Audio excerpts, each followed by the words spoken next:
and you don't have to hold it. Yep.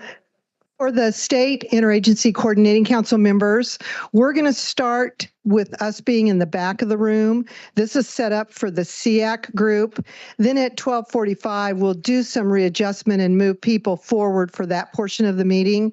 We will do our roll call right after the SEAC roll call to officially open the meeting as an official meeting for the state ICC. But for right now, we're in the back of the room, SEAC's in the front, and then we'll do some adjustment at 12:45 when we start in on more targeted information related to SICC. Thanks.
Okay. Okay, good morning. We're going to go ahead and call the meeting to order. Before we get started with roll call, just some logistics that are going to look a little bit different today. We have the SICC joining us, but right now they're sitting more in the audience section, and we'll have them join the tables a little bit later. We'll do some reconfiguration of the furniture, but we will have both meetings happening. So once we finish our roll call, then the SICC can do their roll call and public comments, and we'll just make this work. So anyway, Alicia, are you prepared to do the roll call? Yes. Autumn Biltz, Sydney Dringman, Jennifer Flores, Brandon Gay, Jason Meyer, Lindsay Graff, Rebecca Helgett, Jennifer Kaczynski, Jennifer Kurth, Dr. Jessica Lopez, Dr. Marvin Miller,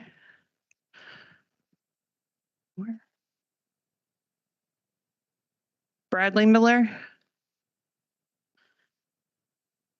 Dr. Brooke Moore, Charity Porter, Kate Stewart, Daniel Simon, Rebecca Schultz, Dr. Sean Smith, Roxanne Zillinger, Jennifer King, Dr. Lena Kisner, Luann Barron, Mike Burgess, Ashley Enns, Leslie Gerard, Melanie Haas. I don't think anybody's. John Harding, Anna Bradley, Steve Backman, Trish Backman, Joyce Broyles, Stacy Clark, Dr. Jay Scott, Brian Dempsey, Dr. Krista Grimwood, Bert Moore, Present. Alicia Nichols, I'm here, Carrie Rogers, Dean Zykes, Carrie Haig, Mason Vosberg.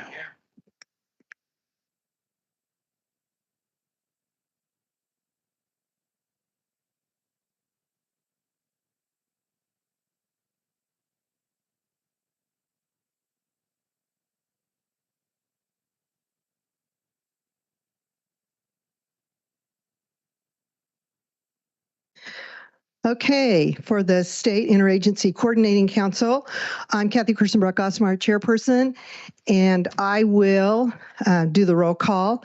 Melissa Schoenberger, governor's representative, was unable to be here today. Correct? Melissa Schoenberger. Correct. Nichelle Adams. Sydney Dringman. Tricia Wagner. Angel Span.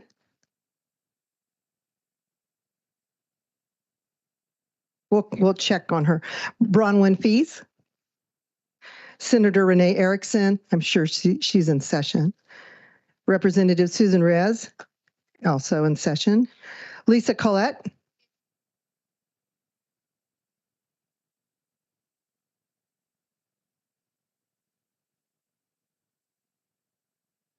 Shanda Gross. Here. Alyssa Vanderhoof Newton. Courtney Hodgman. Susan Bowles. She's here as well. Ann Elliott. Aaron Schoweiler. Monica Ross. Here. Marita Saltuna. Tiffany Bartell. Jennifer King. Kim Kennedy. Leslie Gerard.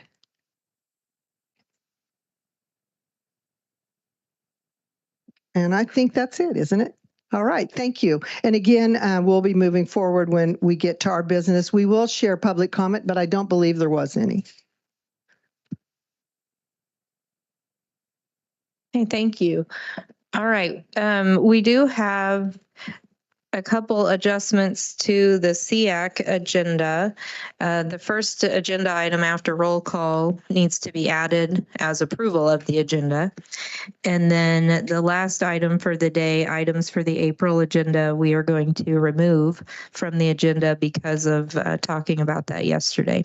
So with those changes, I would take a motion to approve the agenda. Lindsay Graff, I move. So move. We've got a motion by Lindsay and a second by Autumn. All those in favor, please raise your hand. Opposed, same sign. Motion carries. Thank you. Kathy, do you need to do an agenda approval? Yes, we would. I'll entertain a motion to approve the agenda. Lisa Collette moved. And would second? All those in favor of the motion say aye. Opposed, same sign. Motion carried. Okay, Joyce, do we have any public comments? Okay. Kathy, do you have any public comments? We did not have any public comments. Thank you. Okay. All right. Then the first agenda item we have is Mason Vosberg with an end of year data review with some focus on virtual. So Mason, come on up.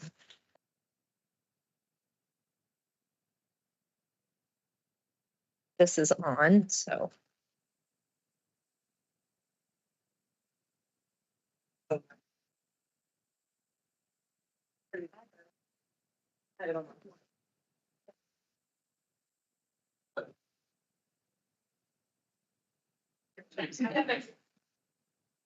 Well, then, Should I start?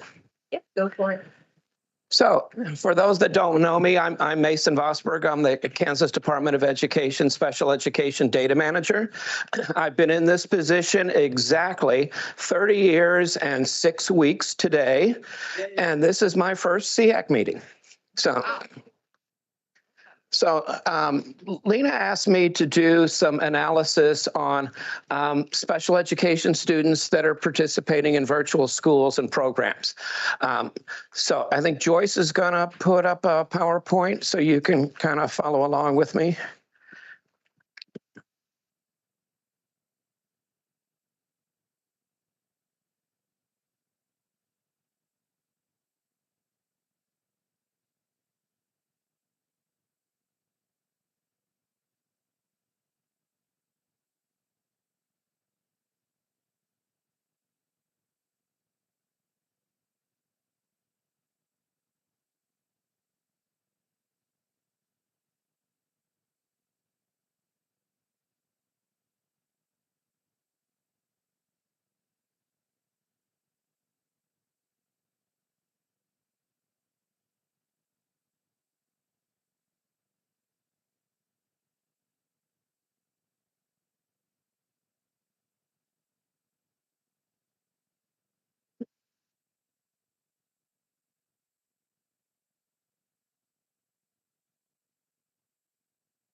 There we go. All righty then. So what I did was I was able to go to the state directory. I was able to identify the virtual programs and schools across the state. And I kind of did a year-by-year analysis looking at the schools that was reported in the SPEDPRO system, the Special Education Data Collection System. And I looked to see how many kids were participating in the virtual programs over the years. So we started in 2018. And we had 224 special ed kids in the program, in those virtual programs. You'll notice that between 2018 and 2025, we had a significant increase. It went from 200 to 400 to 700 to 900. And last school year, we had 1,377 IEP kids participating in virtual schools and programs. The numbers of programs also increased at a similar proportionate rate. In 2018, we started with only 12 programs, and then by 2022, we had 54 programs, and then last school year, we had 64. I took a sneak peek at the directory for the current school year, the 2026, and we've added 6 more. So now we're up to 70 different programs, virtual programs across the state. So I drilled down a little bit more. I took a look at grade levels. In terms of grade levels, there was only 1% were in preschool, kindergarten, and I think they were only kindergartners. There weren't any preschoolers. When we look at grades 1 through 5, 17% of those students that are in virtual programs, and I'll clarify that I was looking at last school year only, the 2025 school year, okay? And I think that's probably more representative than if I would have gone back and done a trend, because we know from the increase, everything is kind of increasing proportionally. So I focused on 2025 to show you where we're at today, or where we were at last school year when the data was finalized, okay? So grades 1 through 5, there's 17% of the virtual IEP kids were in grades 1 through 5. 6 through 9, there were 24%, and the 9 through 12, 58%. So clearly the lion's share of the kids that are the IEP kids that are in the virtual programs are in the upper grade levels. It's kind of split, 58% male, 42% female. That's close to what it is in the special ed world as well. That's pretty representative. When I broke it down by disability category, the three big players were ED kids, learning disabled kids, and other health impaired kids at 11, 20, and 48%. The learning disability kids hit the high mark with the 48%. There were just smaller numbers amongst them. When I looked at gifted kids, there was only 91 gifted kids total across all the school districts in the virtual programs, and that represented about 6%. Race ethnicity kind of breaks down along the normal race ethnicity lines. There were really no surprises there. 66% of the kids were white. The Hispanic was the next largest population of 14. Multiracial was 9. And then there were just small numbers for the other groups. The next demographic I got was kind of a surprise to me. When I looked at the number of English language learners, there was less than 1% of the IEP kids were English language learner kids, and greater than 99% were non-ELL. When I looked at the school age population of all special ed kids in that same school year, 8.6, almost 9% of the kids are ELL. So that's telling me that there's kind of a demographic group that's not really being served very well through the virtual programs. I don't know whether there's a shortage of non-English speaking providers that participate in the virtual programs. I don't know, but that one kind of stuck out me as kind of a surprise that we had such a low population of English language learner students. Okay. So then when I look at the individual schools, and this is on the second page of my handout, there are 7 big schools that account for 69, almost 70% of all virtual IDEA kids. That's the Rocket Online School with USD 283. They had 237 kids, and when I looked at a prevalency rate for the number of kids that are enrolled in that program, they were at 13%. The Insight School at USD 230 had 197, and that was a 17% prevalence. Kansas Connections Academy had a 12% prevalence at 139. Lawrence Virtual had a 20% prevalence, and that, along with the Topeka Virtual School at 21, were the 2 highest ones.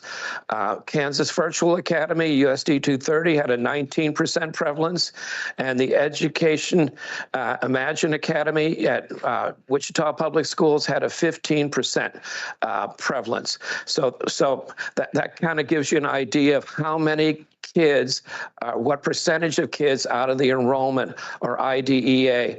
When I looked at gifted, there were 2 big schools that had a number of gifted kids, and that was the Lawrence Virtual. They had 22, which was a 4% prevalence, and the Kansas Connection Academy had 16, and that was a 1%. So clearly, there's a lot more IDEA kids on IEPs participating in virtual programs than there are gifted kids. So that was one thing that stood out. When I looked at some end of the year data on these kids, I took the average FTE of a student in the virtual program. And what that looks at is the minutes of IEP services over the minutes that the program is open. And the state average is less than 1%. It's a 0.5 FTE. So when I broke it down by grade, you can see that the kindergartners are getting a 0.2 FTE. So not even 1% of the school day they're getting services. 1 through 5 is 0.03, 6 through 9 grade is 0.06, and 9 through 12 K-12 grade is 0.05. When I break it down even further by the three big areas of disability, I can see that the other health impaired is only 0.02. The learning disability kids is 0.06, and the ED kids is 0.09. So the ED kids are getting more services than the LD kids, though there are more LD kids participating. So I found that to be real interesting as well. When I looked at the service locations, so where are these virtual IEP kids getting their services provided? 66% of the kids were at home, which makes sense. They're at home working on their home computers. 15% only got consultation services. Though they participated in that program, they were only getting consult-only services. 8% were in a virtual classroom, a program that actually had in-person learning. 1% of the kids, IDEA kids who were in a virtual program, were there because they were suspended or expelled and weren't allowed on campus. And that was at 1%. And then all other service locations was 10%. When I further looked at the leaver rate, so what a leaver rate is, it's not really a graduation rate, it's not really a dropout rate. I took a look at all of the kids who were aged 14 through 21 in that school year and went to the end of the year report for those same virtual programs to see if we had any exiters. And 23% of those kids graduated. So that same population, 23 graduated, 15% returned to regular education, 8% dropped out, 1% got a GED, and less than 1% met maximum age. So those were the details that I found as I kind of cross-checked that virtual program data with the IDEA data. So having said that, I'm not sure how much time I've got left for questions, Lena? I got time. Anybody got any questions, comments, or concerns over these numbers? Yes, ma'am. You have, I forgot about our, not everybody online, so report. I see that you have ninth grade repeated in 2 categories. Is that dependent on if they're listed as a middle school, junior high, or a high school? I only queried on the grade level. I didn't query on the building type. So I don't. So are those repeated? Because it's at grade 6 through 9 and then 9 through 12. Oh. It was a data question. It should have been an 8. Okay. Should have been 6 through 8. Thank you. Good catch. Anybody else? Yes, Bert.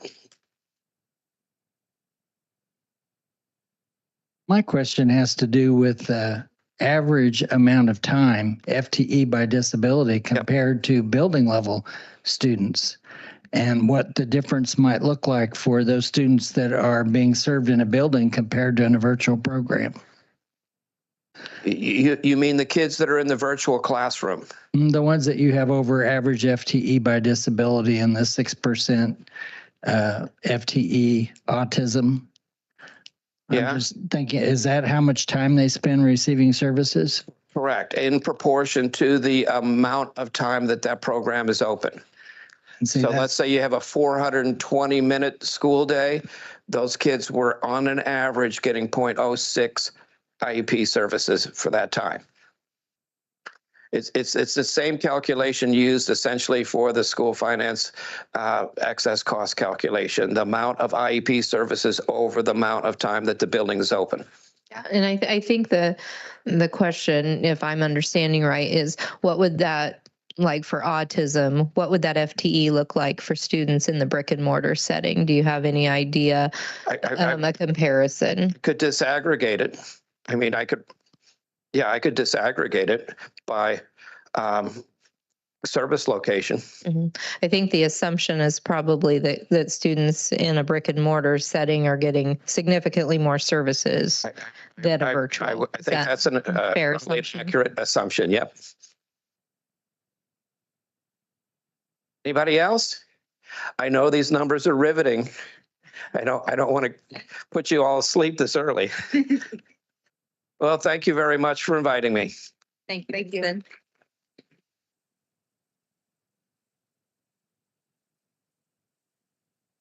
Okay, we are going to move on to Bert with our SEAC annual report. And Bert and I will be stepping out this morning to go give the annual report update to the state board. So at that time, Brooke will take over. Do you want the lapel mic, Bert? Okay. Pull that up, Joyce. The annual report. Is it on? Thank you. And that way I don't have to talk through it like I tried to do the bylaws yesterday, but they can actually see it as we're talking about it.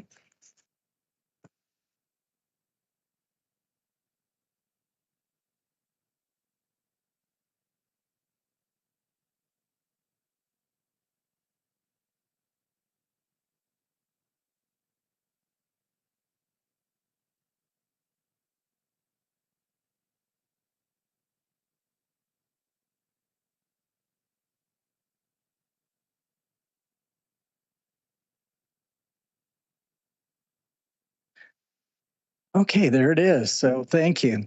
Every year I put together a report with the assistance of Joyce, and that report summarizes what we accomplished compared to the OSEP requirements for state per panels, they call them. We call them advisory councils. We start with this board page, which we normally have on all of our documents. Remember, this is last year. So when you're looking at this thinking, those aren't the board members this year, that's because this is the 24-25 annual report of what SEAC did last year. So here's our table of contents. By the way, this is going to be all online, and we're going to have the board accept it this morning because they don't need to approve it because these things have already happened. There's no reason they would approve it or not approve it because we can't go back and undo them. So we have that. We have a secretary's report where I talk about the highlights of the Special Education Advisory Council and the topics that we discuss and actions that we take and anything that stood out, like differentiated monitoring is mentioned in this. We talk about how many meetings we had. We talk about outcomes achieved. And so that's in my secretary report. And then the next page is the Special Ed Advisory Council. And here's where we have a laundry list of, we advise the state board, and then we talk about what areas are included in that advisement, because this is also in regulation and requirement. So we want them to know why we're doing this work. And then the next page, we have the Kansas State Board of Education vision and mission. We have our SEAC goals stated and our SEAC beliefs. And then we have our council membership.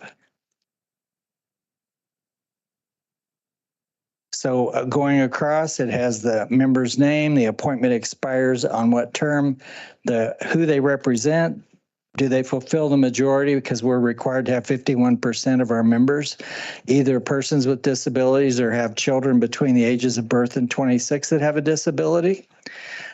State board region, that seemed to be very important a couple of years ago, that we make sure we reach out and try to find membership to represent all board areas, whether they're a voting member, and then their contact information. So you can scroll through that. There's like 3 pages, Joyce.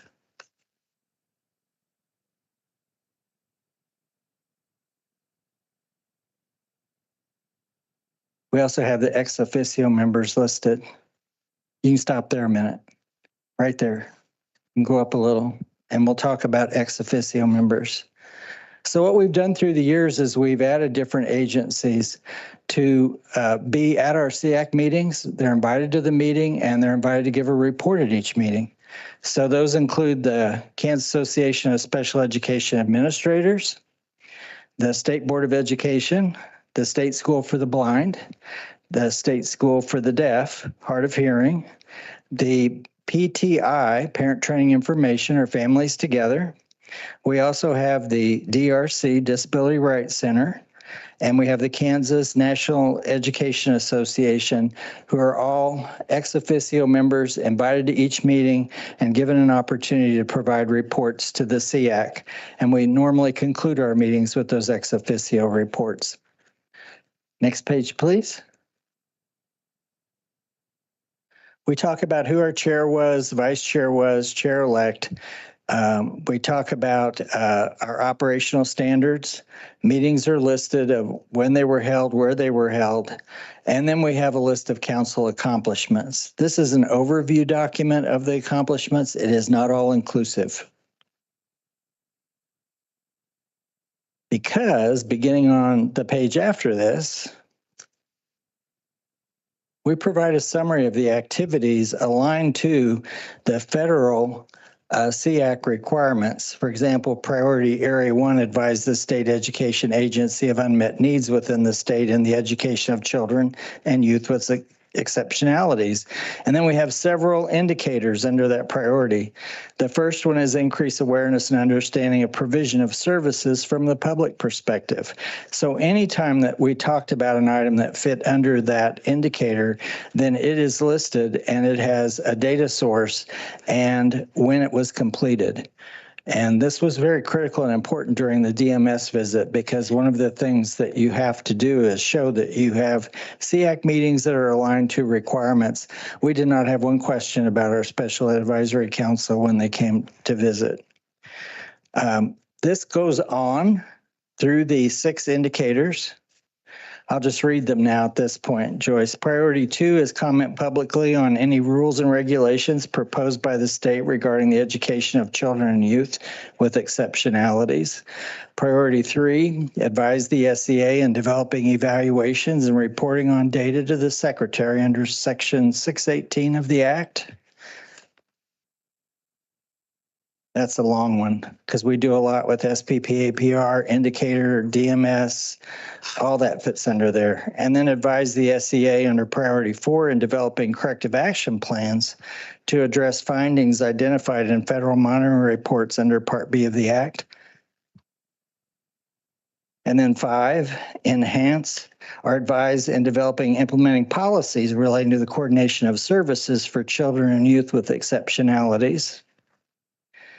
And then the last one is one that we really didn't spend much time on, but we will have a report in April, and that's on enhanced education of eligible students with disabilities who've been convicted as adults and incarcerated in adult prisons. And we do have a representative on SEAC that represents adult correction facilities, and that's Brandon Gay. And he's not here today, but we actually have a membership aligned to that. And then we have some very brief acronyms, because we could have 20 pages maybe of acronyms. So we just have some simple ones that are throughout the document. And then contact information for me in case anybody has any questions. So I think this is a action, is it not? Or is it discussion? Discussion, but if we need to accept it, Well, we can come back in April like we did last year and approve it. But I wanted you all to have an opportunity as you review the document to understand why we have this document and what its outcome is, and that is to identify what we've done to align with the requirements. Years ago when I was on SEAC I'm aging myself a little, in the 1990s, and I was chair, we would spend 2 meetings going through each one of these priorities and each one of these indicators and trying to think back to what we did or how we did it. And Deb Burns was the AA that supported this work. And I said, do you think it would be reasonable if after each meeting, when the minutes are done, that the AA could just simply align what we did that met one of the priorities and one of the indicators? And we had 2 more meetings that we could have each year as a result of that, because we didn't spend the entire time trying to go back and identify what we did or didn't do. So do you have any questions about the annual report? It is a bear to put together. because I have to go through all the minutes, and that's why we have such detailed minutes that Alicia does such a great job organizing and putting together. Couldn't do this without her support, because that's why our minutes are 35 pages, so that I can actually go through and I can write the indicator like 1, 1, 1, or 2, 1, 3, so I know where it fits, and then I go back and I type them in. Any questions? You're such a gracious audience. You're full of breakfast, that's what it is. Thank you.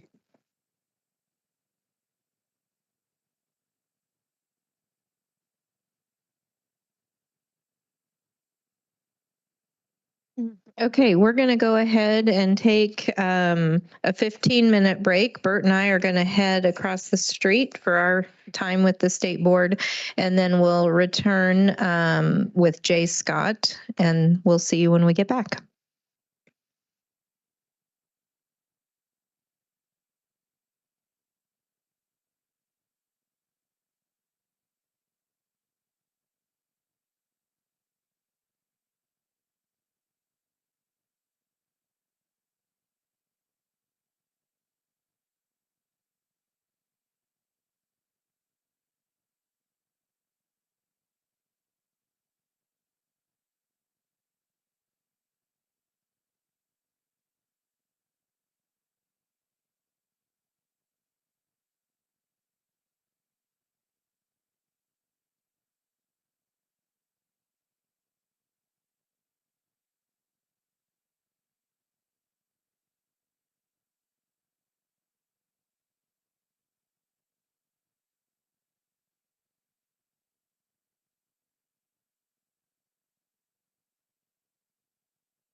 Thank you. Thank you. Good morning, everybody. I'll try that again. Is this on? Good morning, everybody. Awesome. There we go. What a great breakfast this morning, right? There's nothing like a good breakfast that you don't have to make. It's always good. Yeah, you have to clean it up. That's right. Thank you for the opportunity to come and share a little bit about KSDE today. I went ahead and took the mystery out of what KSDE means and threw it right on the title slide just to help you a little bit. We're going to talk about that. I appreciate the opportunity to just, this is the first time I'm presenting in this building, and this is really nice. So, appreciate the opportunity. So a little bit about me. I'm a science teacher, secondary science teacher by trade. So I started at Nike Middle School in Gardner, Edgerton. Used to be an old missile base that they converted into a middle school. It was an interesting first couple of years of teaching. And then I taught at Washburn Rural High School here in Topeka. I was an administrator at Mission Valley and administrator at Shawnee Heights High School. And then got into career and tech ed at Shawnee Heights High School, and that led to landing the job at KSDE as the CTE director, which warms my heart. Right next door, we've got some CTSO students over there, so it's great. And then just kind of made my way at KSDE. I think this is my 14th year, so I've really appreciated the work that we do. You know, at times we get, you know, it's a bureaucracy, so you kind of have to deal with that. But if we can continually remind ourselves this is about what's best for kids, I think that grounds us all in this work. So on the next slide of what I'd like to do, this is the participation part of today. So your current understanding of Kansas education system accreditation. So 0 would be you don't know what KSDE stands for. You already know that. So 1 would be very little, you know, very little about KSDE. 2 would be you know some. 3, most information around KSDE. And 4 would be you could teach it. You could teach it to others. Okay, so on the count of 3, if you could hold up the number that signifies your current understanding of KSDE, 1, 2, 3. I see 2s, 1s, 3s, 4s. 2, 2, 2. Okay, just kind of gives me just a current state. And I think some of you are giving yourselves not enough credit. I see some people that have been very involved in this process. So on the next slide, come on up. No. So I want you to, same thing, same rating system, 1 to 4, your current understanding of what you think is school improvement. Okay, so if you think about what school improvement is in our schools across Kansas, your current understanding. 1, 2, 3, go. I see 3s, 2s, 3s. Okay, so I would argue that your rating that you just gave should be the same rating for KSDE, because KSDE is about school improvement. Now, I didn't ask you this, I should have. What's the first thing, let's go ahead and talk about it. What's the first thing that comes to mind when you heard the term accreditation? Standards? Review. Self-review? Improvement, quality control, maybe? Respect? Yeah, we're an accredited system, right? Very good. Nobody said compliance. That's usually the first thing that people come to when they think of accreditation is compliance. And yes, I want to put all doubts to the side. Compliance is part of KSDE, all right? But it's not the only part, and it's not the part we really honestly focus on. We focus on school improvement. So on the next slide, what I want to nail down with you today is just a quick overview of KSDE and then just Q&A. So I think I've got 30 minutes. I'll try not to go over. Sometimes I get a little verbose, so apologies already ahead of time for that, but hopefully there's time enough for both of those. So this is our vision. You've seen this many, many times before if you've been part of this group. Dr. Watson has led this charge. This is from 2015, the buildings of this just the kind of the beginnings of this vision statement. We want to lead the world in the success of each student. And when I think of this, when I look at that vision statement, I think of that as a moral imperative. Like, it is a moral imperative. It's not some business slogan that we're trying to achieve. It's actually a moral imperative for our kids in the state of Kansas that we manifest an education for them that sees their talents, their abilities maximized to their fullest potential, right? And when you really get down to it, is do our students know the standards? Do they know the standards? And so that's, to me, it's a moral imperative. So on the next slide, and I would say before moving, that's fine. But KSDE, we feel, is the mechanism to reach our vision. So it can't just be about compliance. It can't just be about certain things. If it's a moral imperative, this is from the state board, it's got to be something that we can all get behind and really drive. So my wife, Amy, is a 26 or 27 year occupational therapist for Topeka 501, for Topeka Public Schools. And so over that time, now she works with the most marginalized kids in Topeka, 3 and 4 year olds, with the most drastic issues, right? And every time when I talk to groups about the work that she does, I always think just the book she could write on the things that she's seen, right? Many of you could probably relate. But every time I think that she's seen it all, she comes home and says, I saw this today for the first time, right? It's amazing the things that she sees. She's teachers having to deal with, in her own professional capacity having to deal with. And so many times, we've talked about this a lot, she feels so overwhelmed and so overloaded just with the pressing needs of students, right? And so we can all talk about that. So I get that part of the conversation. I also try to always think about what's the solution, right? What can we do to improve that? And I think at times we do it to ourselves. We get overloaded and we get fragmented. And so I'm also, I coach 8th grade basketball. I'm helping a buddy coach his 8th grade basketball team.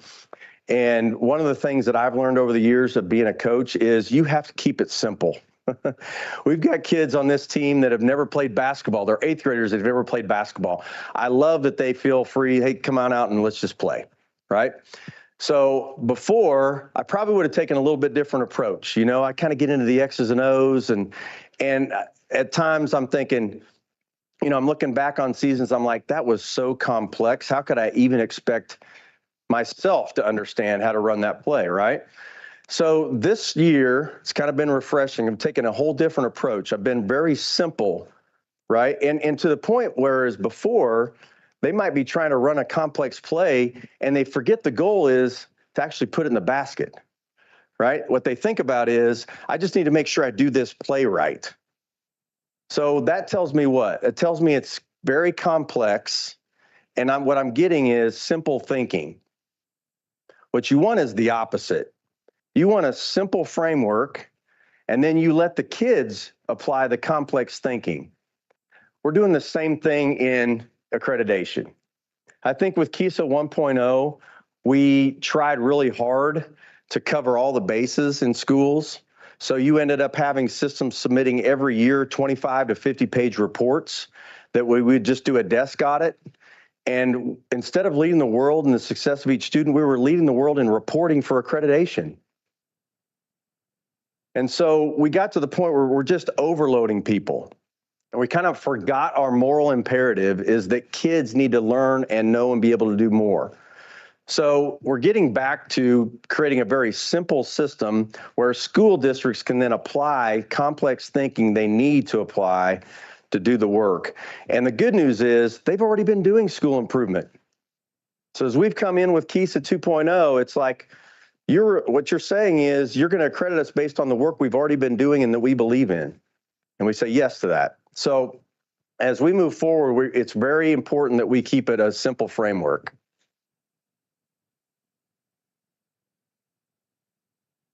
on the next slide, I'm sorry. So there are 3 areas in KSDE that we look at, and we look at them every year. We don't look at these every 5 years. Like, we look at it every year and evaluate each of these areas. School improvement, and that's what I'm going to mainly talk about today.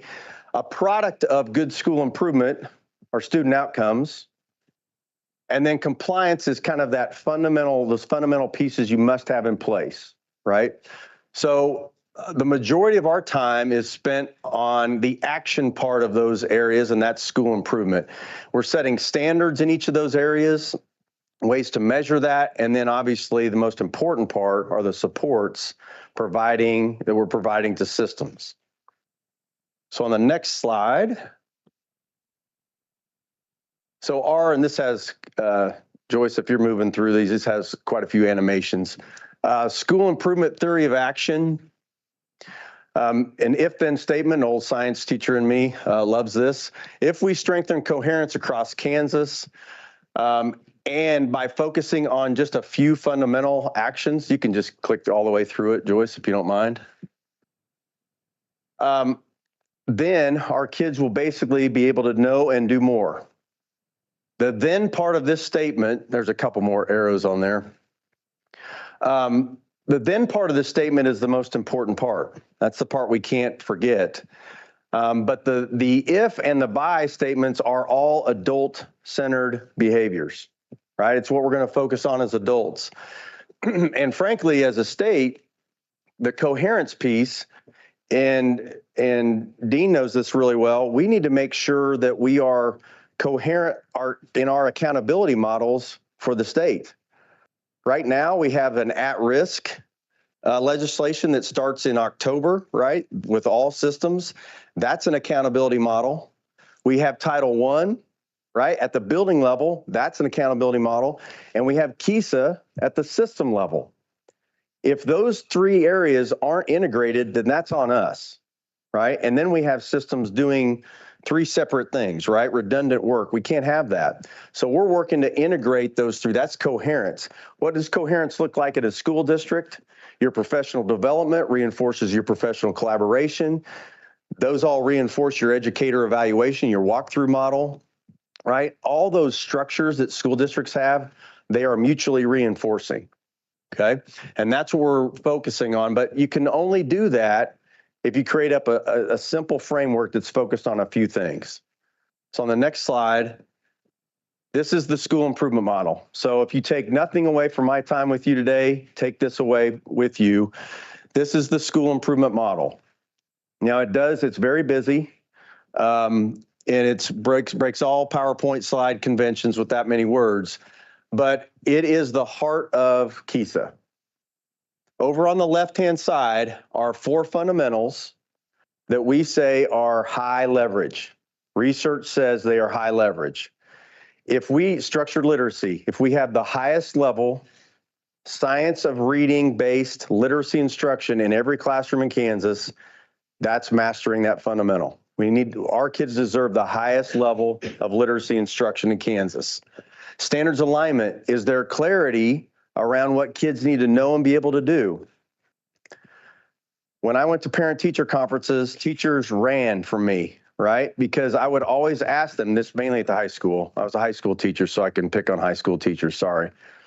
I would always ask them, what are the learning objectives for my son in your class? And very rarely could a teacher share that with me, right? It's a key piece. Are teachers clear on the standards? And then how to teach them. Are kids clear on the standards? So that's standards alignment. Balanced assessment. Are we looking at screeners? Are we looking at state assessments? Are we looking at common formative assessments? All the different types of assessments. Is it a balanced approach? Most school districts would say we are doing too many assessments, right? So here's a chance to clean house a little bit and figure out what are the most relevant assessments that we need to look at. Quality instruction, and I think this one is key. When I was a physical science teacher at Washburn Rural High School, I had kids in a developmental biology class, half special education, half regular education. I had a couple of paras in there that were just phenomenal. And I made the mistake of when kids came into my class and they were reading at the 5th grade level, what would I do? I would give them, and this was science class, I would give them 6th grade reading level material, right, to help them level up. Research shows that what you really should do is you give them grade level work. You give them grade level work, and kids, what do kids usually do with expectations? They usually meet them. And so that was a big turning point in my thinking as a teacher, that I don't need to give them all of the grade level work. I need to scaffold it to where they can chunk it out and learn it. And that's what quality instruction is about, is we want every student to have access to grade level standard work, right, in Kansas. And that comes through quality instruction, high level instructional strategies, and high quality instructional materials, which is a really big push in Kansas right now. So those are the fundamentals. We ask systems to identify 1 or 2 to focus on in a yearly basis. Okay, and they may stay on the same one for multiple years in a row. This is a long game, but we're not asking them to focus on all 4. Are they doing work in all 4? Yes. They're emphasizing 1 or 2 over the others as a way to, this is highest leverage for us. Okay. Then the structures. The structures are the things that shape the adult behaviors in your district. So what is your focus for professional learning, right? And if let's say we've had a lot of letters trained, right? A lot of science of reading training in Kansas. So if I'm a district and the highest leverage for us is to get our teachers trained in letters, I'm going with structured literacy, and the structure I'm focusing on is professional learning. We need to have strong science of reading, professional development for our teachers. So we ask systems to choose 1 or 2 structures per fundamental. And then they pick measures of progress. This is where we want to be in 6 months. This is where we want to be in 1 year. And it's really kind of chunking out this, what can be a very messy process, right, of school improvement. What we found from KISA 1.0 was we checked every 5 years, and so many things happened in 5 years, people lost their focus. So it's chunking it out. Okay, so that's the school improvement model. Are there any questions on this model? Any clarifiers? Again, I know there's a lot of words. Okay, so on the next slide, so again, that was the school improvement side of accreditation. We also are looking at and evaluating every year, starting with 26-27. We're evaluating student outcomes. We're evaluating math state assessment scores, ELA state assessment scores, high school graduation, post-secondary effectiveness. How many of you are familiar with that metric in Kansas? So we are looking at that. That's the one that we are still deciding. Do we build standards around that, or do we pull that out of accreditation? Because really, if you look at how we're evaluating graduation, we are looking at in graduation, because now with I think it's the class of sophomores this year, when they graduate, they're required to have 2 post-secondary assets, right? Which is preparation for post-secondary. So by measuring high school graduation that way, we feel we are looking at post-secondary preparedness, right? So we're talking about that, but those are for sure those 3 bullet points, math, ELA, and graduation. We're building standards for those, and we will start evaluating systems every year at the end of the 26-27 school year. The reason we did that was we wanted time to focus on the actions, school improvement, right? We could sit down and talk about high school graduation and just kind of admire the data if we wanted to, but the real conversation is what are we going to do about it? And that's where the school improvement side comes in. The next slide talks about compliance. I didn't list every compliance area that we look at. I listed a couple. We have 13 areas of compliance that we look at every year to arrive at an accreditation decision. And so Lori Curtis, right, with the structured literacy, dyslexia, students have to be screened, right, 3 times a year, every student. in certain grade levels. There's licensure. There's, you know this well, there's a lot of compliance around special education. Brian knows that well. But we're looking at those every year, and our lead teams at KSD do a great job with that. So on the next slide, it's kind of getting a little bit towards the end here. This is our evaluation timeline. So last year was the first official year of KESA 2.0. We evaluated every systems action plan. So we have 303 districts or systems in KESA. That's 285 public school districts, and then we have private systems that choose state accreditation. It's their choice. And so last year we had every one of those districts submitted an action plan. It was approved, it was evaluated and approved, and then compliance was evaluated. This year we're adding implementation. So now you've had a year working on an action plan. We're looking at implementation, which if you ask a lot of educators, the hardest part of school improvement, it's implementation. It's actually doing what you intend to do. So we're spending a lot of time looking at that and talking with districts about implementation practices. And then you can see in 26, 27, all three areas come online as evaluated. And then after that, every year, we're evaluating that every year. Okay. On the next slide, these are just the roles and responsibilities for systems. We expect them to engage in the collaborative process. And that includes really the development and the implementation of that action plan. At KSDE, a lot of coaching, supporting, evaluating each system each year in school improvement. We look at compliance every year, student outcomes, and then KSDE is the one that makes a report to the ARC, which is what we call the Accreditation Review Council. And that's members, those are educators from all across the state that actually, their whole purpose is to review each year, each system against standards and make a recommendation of accreditation to the state board. So that's the ARC's role. And then we have the state board who actually takes those recommendations and puts the final stamp on them. So those are the roles and responsibilities. And then that's it. So what questions, any clarifications or just general questions around accreditation, what we're trying to do in Kansas?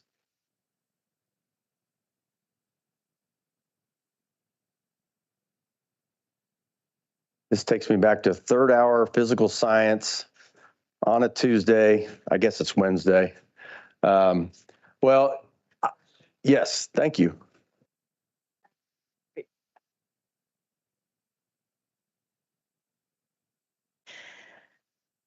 I'm not involved with KESA at the deaf school, but my understanding is that trying to get the deaf school, the blind school, and screening of buildings, special program schools, having those put together?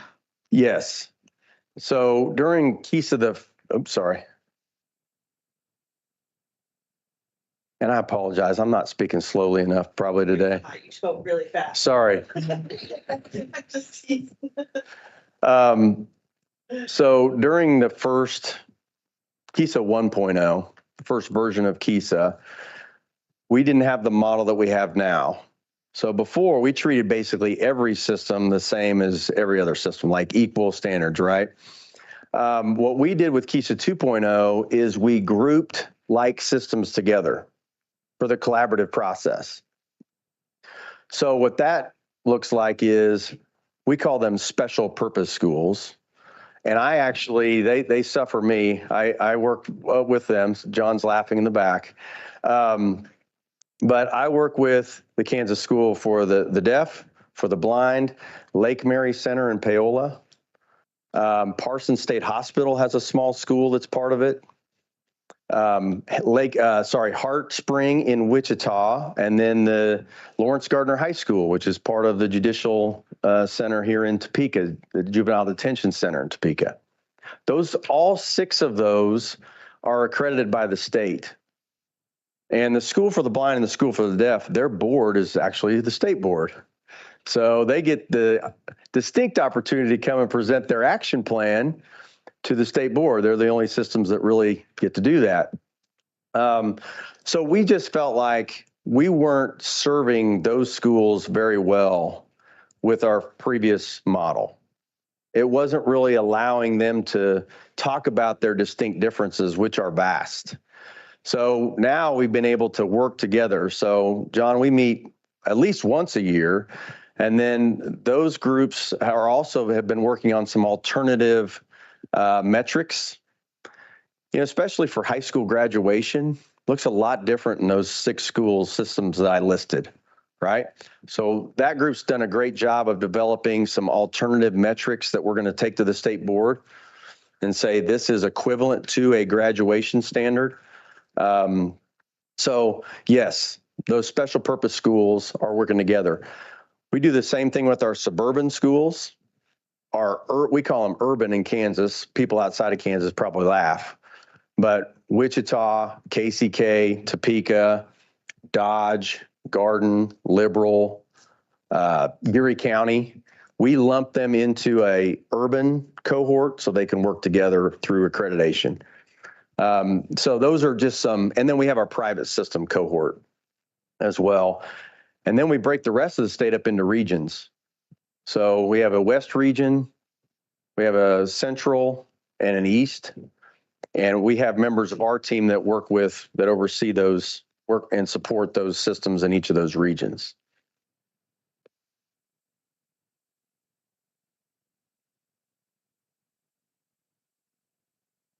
What were you meaning by alternative metrics?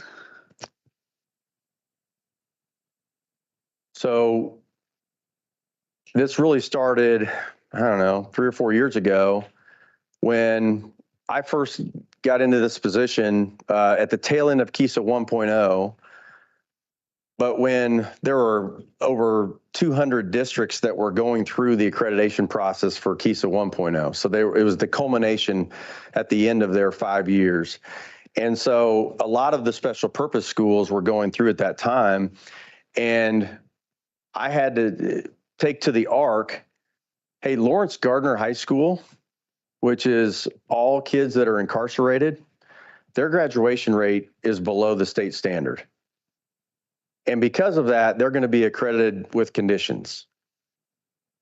Even the ARC was blanching at that. They were like, why are we applying these metrics to that school this way? So we knew we had to do something different. So an example of an alternative to something like graduation is, help me out, John, social emotional skills, right? Looking at, are kids ready to transition from high school to something else, right?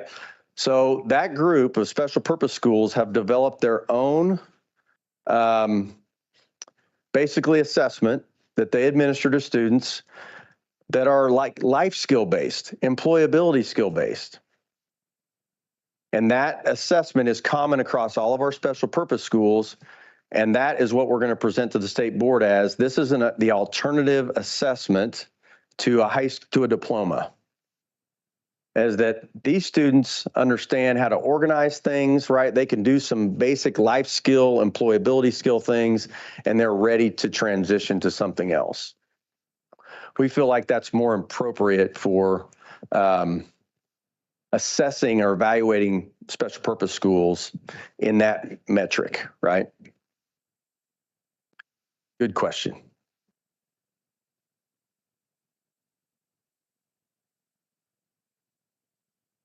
I think I'm just trying to understand because deaf students, as it applies to deaf students, are very different than students at Lake Mary. So I'm thinking, are deaf students just about accessibility to language, sign, English? And my understanding, I don't know if it's true or not, but apparently one of the assessments, the metrics is the students would be able to bathe. So Would be able to what? bathe, hygiene. So, and that's dependent on one of our students. I mean, I can't imagine that being one of our students' metrics. I mean, we expect more than that. Yeah, so we developed this, so every special purpose school was part of the development of this.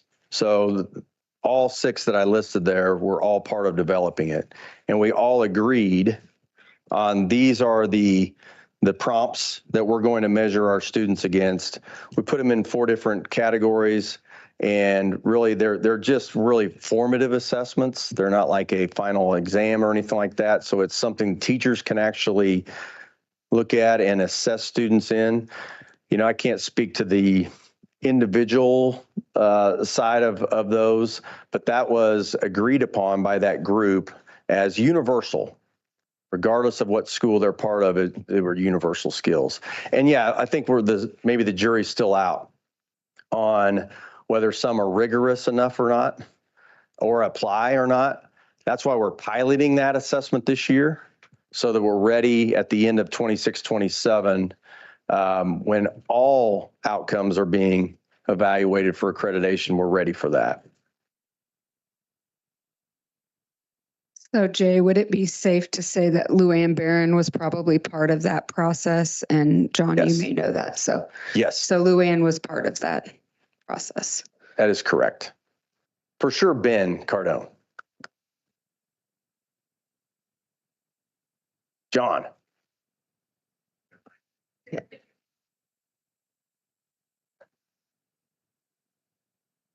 I just wanted to say quickly, I appreciated really the Department of Ed and Jay's effort to change KISA to meet the needs of these special schools. I think everybody universally before this was trying to figure out how do we fit in. So just the opportunity to get together to meet those other administrators from special schools.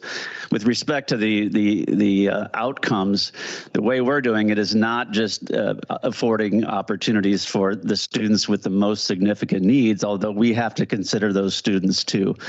For some of our kids, hygiene and bathing independently or interdependently is a real skill they're going to need, but it doesn't, of course, a match for those kids who are higher functioning. Mm-hmm. And so we are coming up with outcomes that address both higher end and lower functioning students and giving everybody an opportunity to demonstrate competency. And I think each school has the opportunity to do that.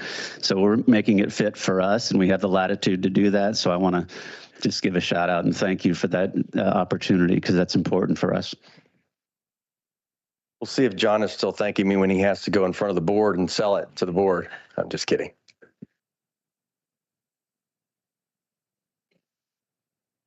You bet.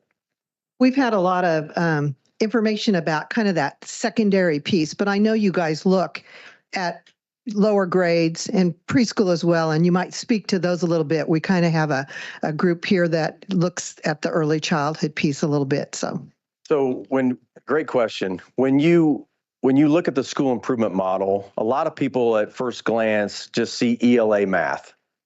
That's what they think. It's structured literacy, it's standards alignment, balanced assessment, right? Quality instruction. What we try to point them back to, look at the words on the page. If you look at standards alignment in that, you don't have to back it up, Joyce, but on standards alignment, it talks about all Kansas standards. And that includes early childhood, right? That includes CTE. That includes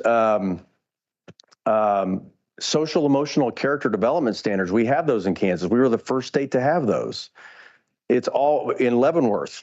As a system, their action plan is to adopt a new curriculum, Safe and Civil Schools, that helps get kids to school. They have a huge chronic absenteeism problem in Leavenworth. That's highest leverage for them. So that's not a system focused on ELA and math. Are they doing ELA and math? Yes. But they're focused on this is highest leverage for us. So when you look at that school improvement model, we try to say, this is pre-K through 12, all standards. What's highest leverage for you? And I would say also on the other side of that, when people see structured literacy, a lot of times their automatic thought is elementary, right?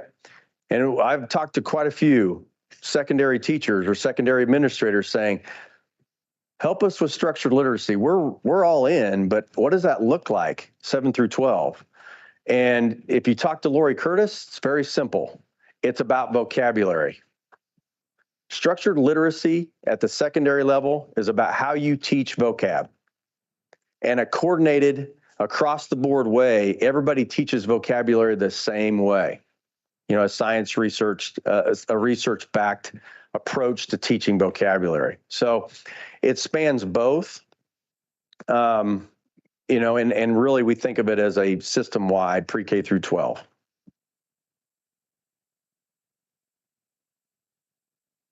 Any other questions for Jay? Well, if not, thank you so much. I appreciate the work that you all do. I know that you've got a full day planned today. And so I appreciate having the opportunity to talk to you a little bit today. Thank you so much. Thank you, Jay.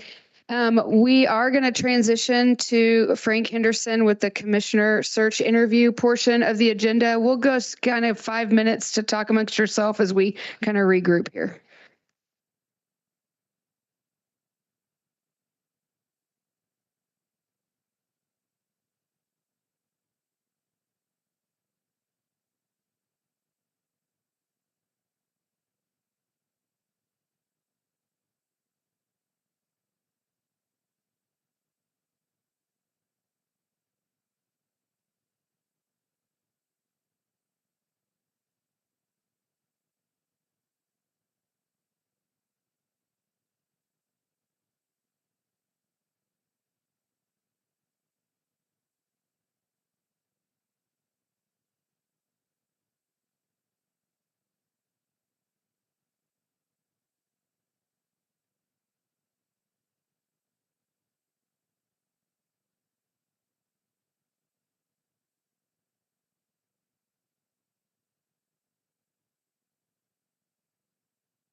Just wanted to remind everyone, I'm not sure if Joyce is going to present them, but she sent the SEAC an email with the questions.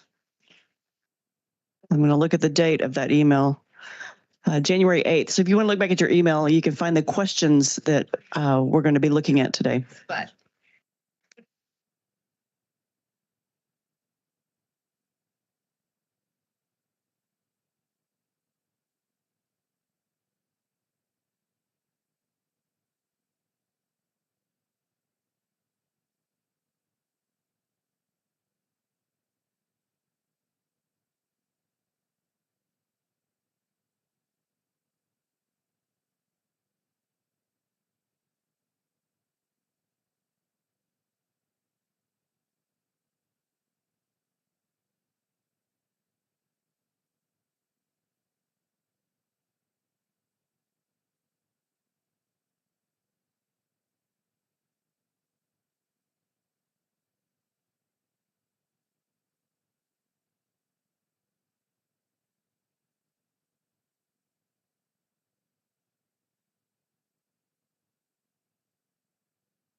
Okay, we're going to go ahead and get started.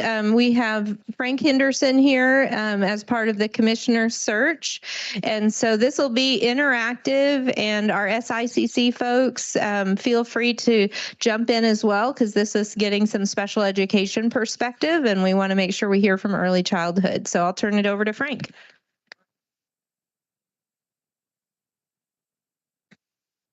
Can you hear me?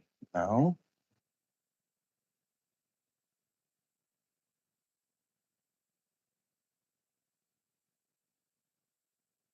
Now am I on? Yes. All right, the light is green. Very good. Well, good morning, everyone. I hope your morning is going well so far. Do I need to move it higher? Sure.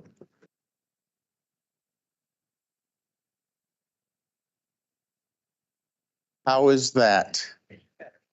All right, very good. Well, good morning again, everyone. I hope your morning is going well. As Lee said, my name is Frank Henderson, and I work for a company called Hazard Young Atia, HYA is how we're known. And we're an education consulting firm, and we're retained by the State Board of Ed to assist in their search for a new superintendent. And that's something that we as a firm do all across the country. We have 130 associates nationwide, and we do mostly large school district superintendent searches and state association commissioner or state superintendent, as may be called in those states. We just finished with Michigan for their state commissioner, and also Nevada. We also do some school district searches, and one I just recently worked on last year was Blue Valley here in Kansas, and presently working on Auburn Washburn as well. Now, I'm a Kansan, and as a former 16-year school board member in Seaman School District here in Shawnee County, I thank you for your service and what you do, because what you do is so critical and so important to the success of all of our students. So just kind of give you a little bit of background and kind of a lay of the land of what we do in terms of a commissioner search. And I know you got the questions in advance too, which is really good to give you the chance to be able to read over those. But we basically operate in 3 phases. The first phase is where we gather information. We call it our engage phase.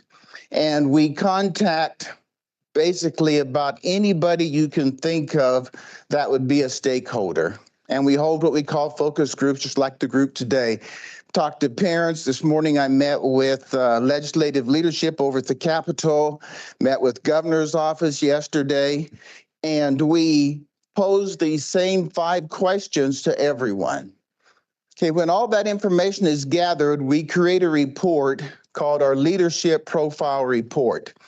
And that report provides a landscape, kind of what it looks like for public education in Kansas from the stakeholders' point of view, okay? Now, we've been doing these searches for a long time, well over 30 years, and we do about 100+ searches a year. So candidates know that that report's coming out. And so they look for that leadership profile report and see if they have an interest. So those that may say, I kind of have an interest in that commissioner spot in Kansas, but let me read the report and kind of see what the lay of the land is. What are the strengths? What are the challenges? What are the stakeholders saying?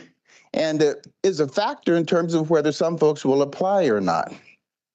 Additionally, it gives the state board a perspective of what people all across the state are saying, and also what they want in a new commissioner and what they need.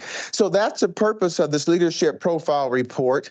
So we use it as engagement, and then we use it for recruitment. And then finally, we have a transition phase. Once the state board selects their candidate, We have a period of time where we look at that profile report, we look at the mission, vision statement, all of that, and we help that candidate and the board create a 100-day plan, a plan to be able to move forward and making sure that the agency continues in the path that it's going. So that's kind of in a nutshell. This morning it's going to be very informal. We'll go through the questions and you'll be able to provide your responses, your thoughts on those, and we'll just go through all of them. If you have any questions, certainly feel free to ask at any time.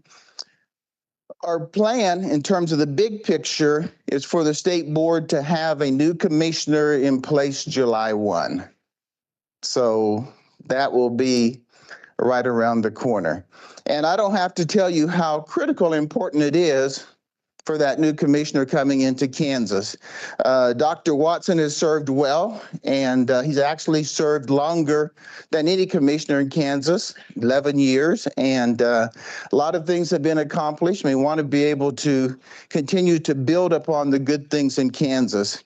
In one of the focus groups, someone said Kansas was founded upon having a strong public education. And they said it's so critical they're able to continue with that. And many times when talking to some of the parents in the parent groups, they talk about how they felt their kids were truly prepared for college, not just in Kansas, but outside of Kansas and able to compete. And so that's what we want to do. We want to make sure that every student finds their niche, whether it's the workforce, whether it's a technical college, four-year college, military, whatever it is. We want to be able to make sure we're able to meet the needs of all the students in Kansas. So do we have any questions at this point?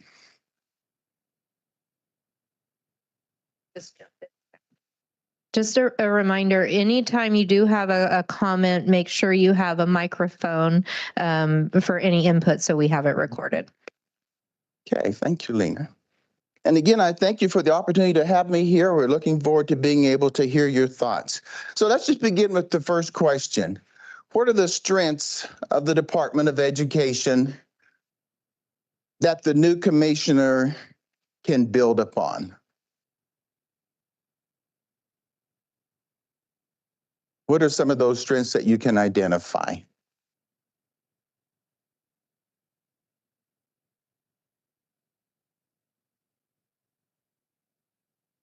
I'll get the ball rolling. All right, very good. Thank you. Well, for me, and being a retired director of special ed and involved with special ed for many years, I feel like Kansas has always been pretty compliant and somewhat of a leader with special education. And I'd like to see that to continue as a priority for a new commissioner. So I'll just share that. Very good. Thank you. This is Lena Kisner.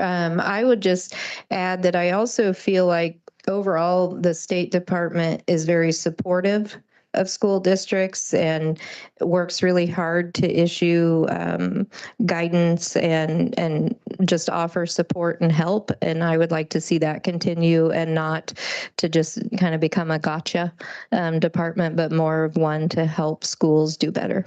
All right, very good.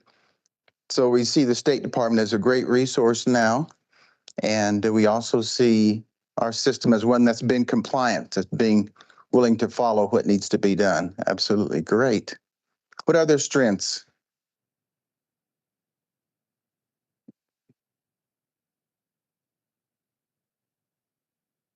As a person who's only been with the agency 3 years, I did 25 years on the other side of the agency, and I truly believe that our motto when we talk about the success of each child has been Dr. Watson's vision, but as an agency employee, it is everybody's vision within the agency. Focusing on each child needs to remain a very strong, solid focus.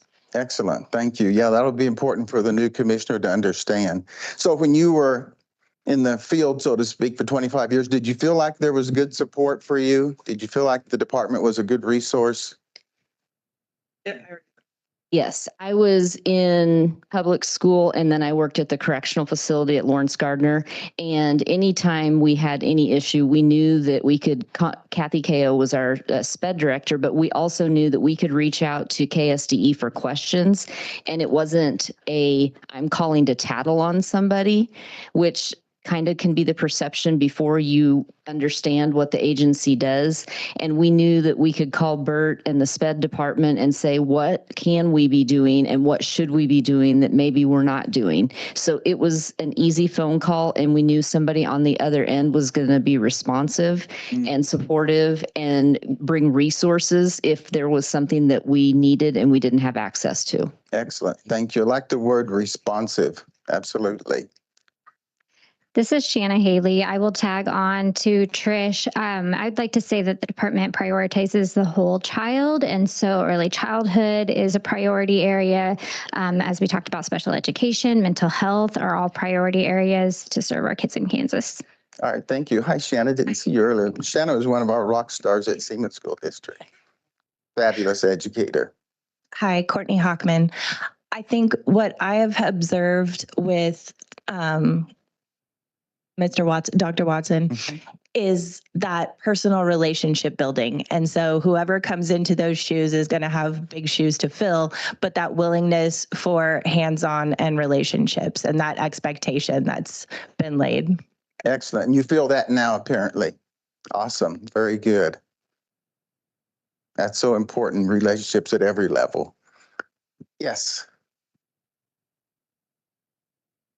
Hi, my name is Erin Schuweiler, and I don't have much interaction with Dr. Watson himself, but I hear rumors. I work at the Kansas School for the Deaf, and so I hear rumors of his interactions with, our superintendent and our leadership.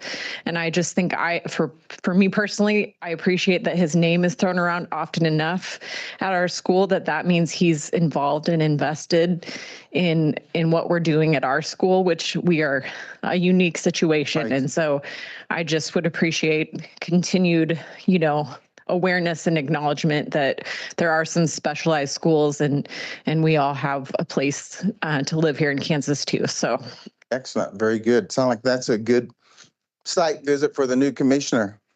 Absolutely. Great. Since I've been at KSDE for 3 years, I've had the privilege of traveling to several different states to talk about school mental health and what we're doing in Kansas. And people are dumbfounded. When we say leads the world, people make jokes about it. How do you measure that? When we go to 15 other states and they want us to share our resources with them because they haven't even started building them, we've been able to do that because he's been here 11 years. And that longevity and that consistency and not picking a focus and then changing it every year. He's allowed us to put programs in place with implementation. We've been able to monitor with data, put evidence-based practices in play, and then adjust if something isn't going well. And he's very modest about, hey, we got it wrong on this and let's correct course. And other states see that. So I think that that's very important to have somebody that wants to go the distance and plans to stay for a while, because that's how we measure growth. Absolutely. Very good. I like that. Okay, any other strengths that we see? I would add collaborative. Yes. The Kansas State Department of Education is collaborative. They've got, this is required, of course, but we're all serving because we enjoy it. But I would say that the department reaches out to stakeholders, but also higher ed, other entities. So that collaboration is a strength, I believe. Absolutely. Very good. Yes, thank you.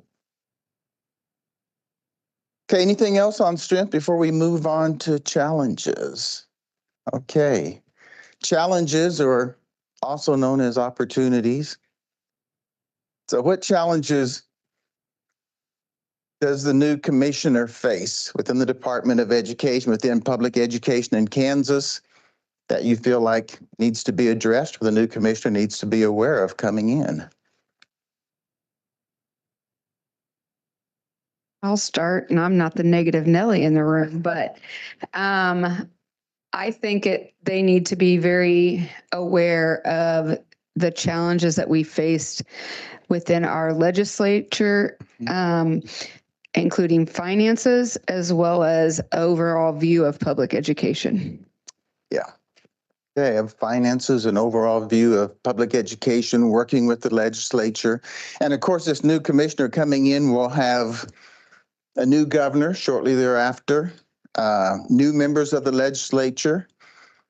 At some point, a new school finance formula. So it's going to be a lot that will be coming in at one time, or within the next few years anyway, put it that way. What are the challenges? Yes, sir.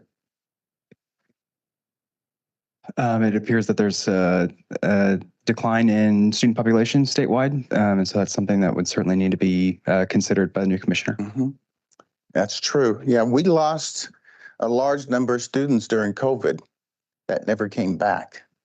Yeah, and some we have no idea where they went, but there is declining enrollment kind of throughout the state, most areas.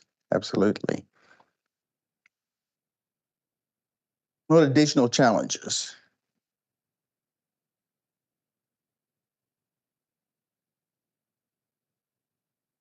Okay, people, like I watch the news and this is like the long section. So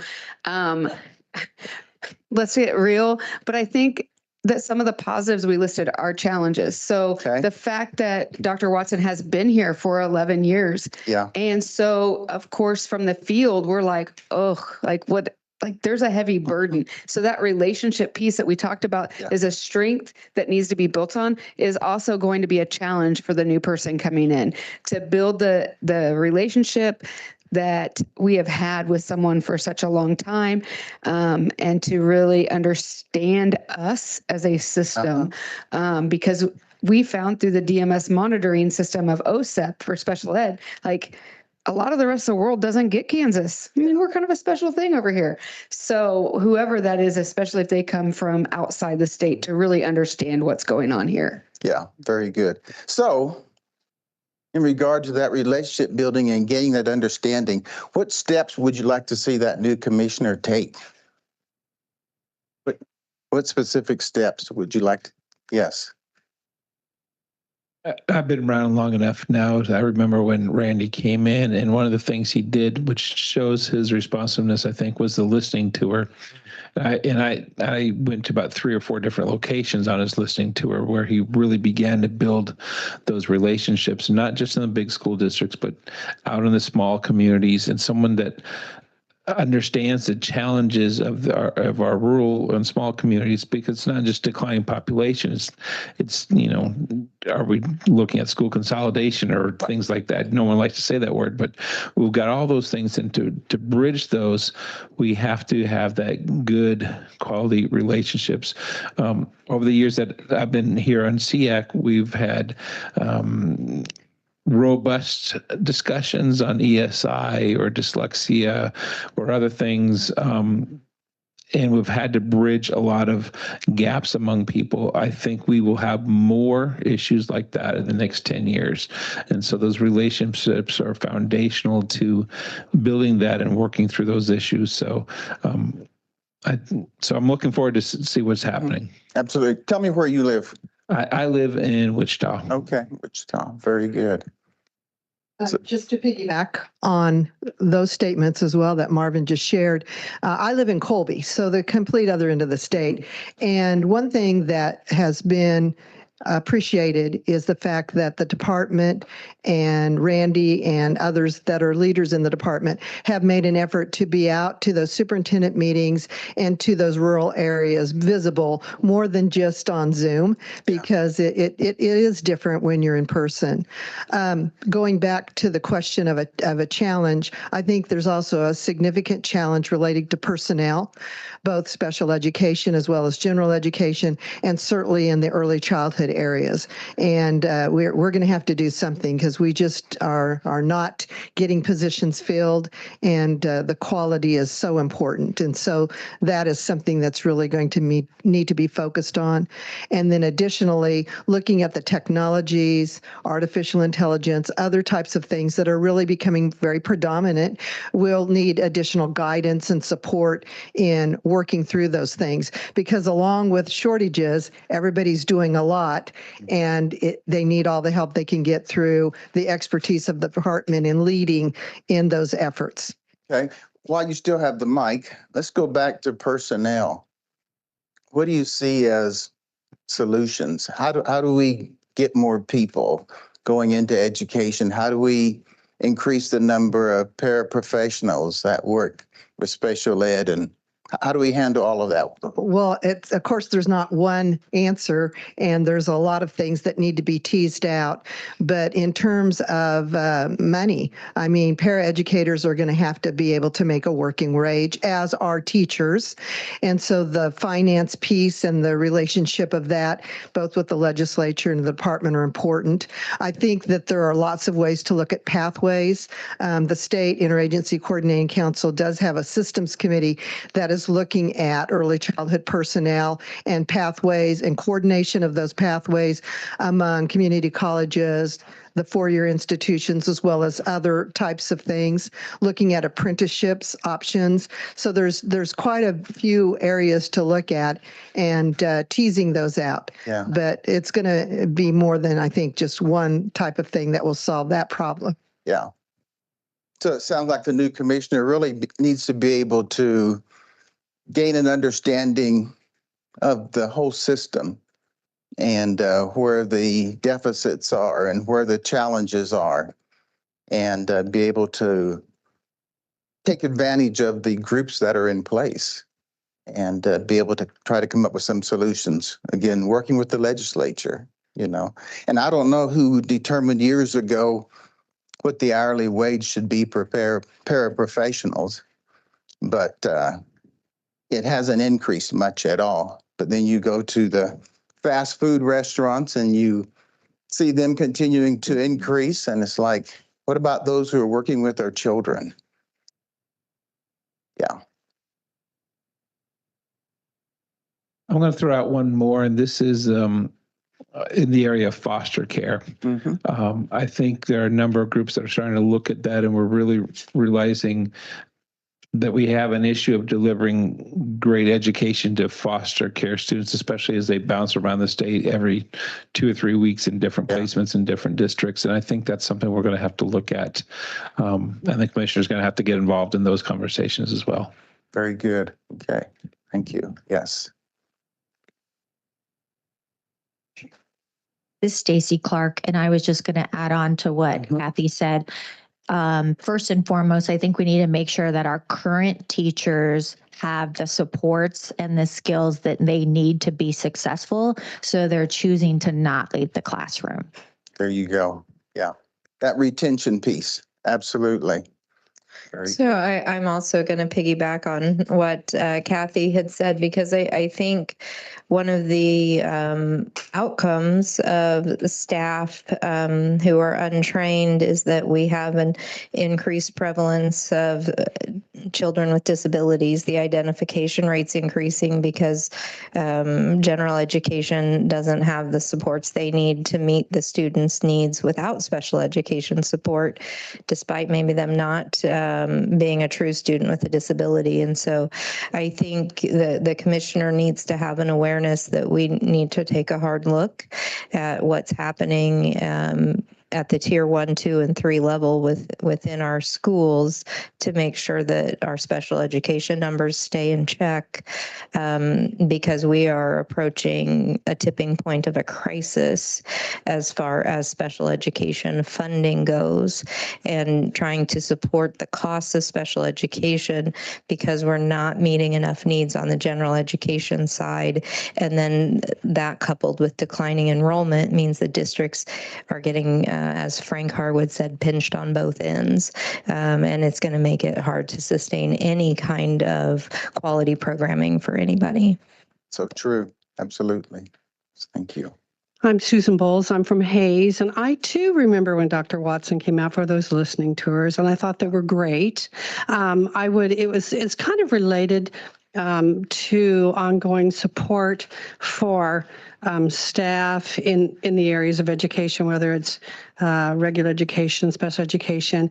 But he also talked about where our young students go once they've graduated for post-graduation, and the different opportunities of getting into the workforce, whether it's a four-year college, technical college, but those type of relationships, I felt like were important to him, and they continue to be. So I don't know if it's a challenge or strength, but we want to continue it. Absolutely. Yes. Courtney Hockman. One of the things that I think is a challenge is fighting the misinformation. We've just had a new cut scores and state testing issue. And so I think, being able to be an advocate for the state board, for our teachers, for our administrators, for our, to our parents and the greater community, and say, no, we're not lowering standards, we're being more accurate. And so that's a specific one, but fighting misinformation across the board. Oh, that's critical. So I can guarantee you that when this new commissioner comes in, someone will tell him or her, well, the last one lowered the standards just to make you look. I guarantee somebody will tell them that. Yeah. We have a response online. Jennifer Kurth has posted the new commissioner should be a thought work partner with the state's universities to do the research and teacher prep needed by the state. We have excellent world-renowned special education faculty and researchers in the state. It would benefit the state to do more powerful partnering to leverage the skills and resources of the university faculty to meet the needs of the state students. Very true. Very good. I like that. When you mentioned you're from Hayes, I thought about the university then, like that should be a very valuable resource. Very good. Okay, any other challenges? I apologize. I just noticed that Mike also had posted something. I don't know if that was in response to this. The focus that every student means every student. Love that. Yes, absolutely. Very good. Okay, if you had to identify 2 or 3 items that would be immediate priorities for the new commissioner, what would those be? What would be the immediate priorities? So if you were visiting with the commissioner one-on-one, you would say, Commissioner, these are things that need to be addressed immediately. Well, certainly the new finance formula, looking at finances in education. I mean, that's pretty foremost on all of our minds, I think, right now. Absolutely. And then, of course, collaboration with all the partners on many of the topics we've talked about. So collaboration in general. Absolutely. Getting out there and being able to bring people to the table. Yes. Okay.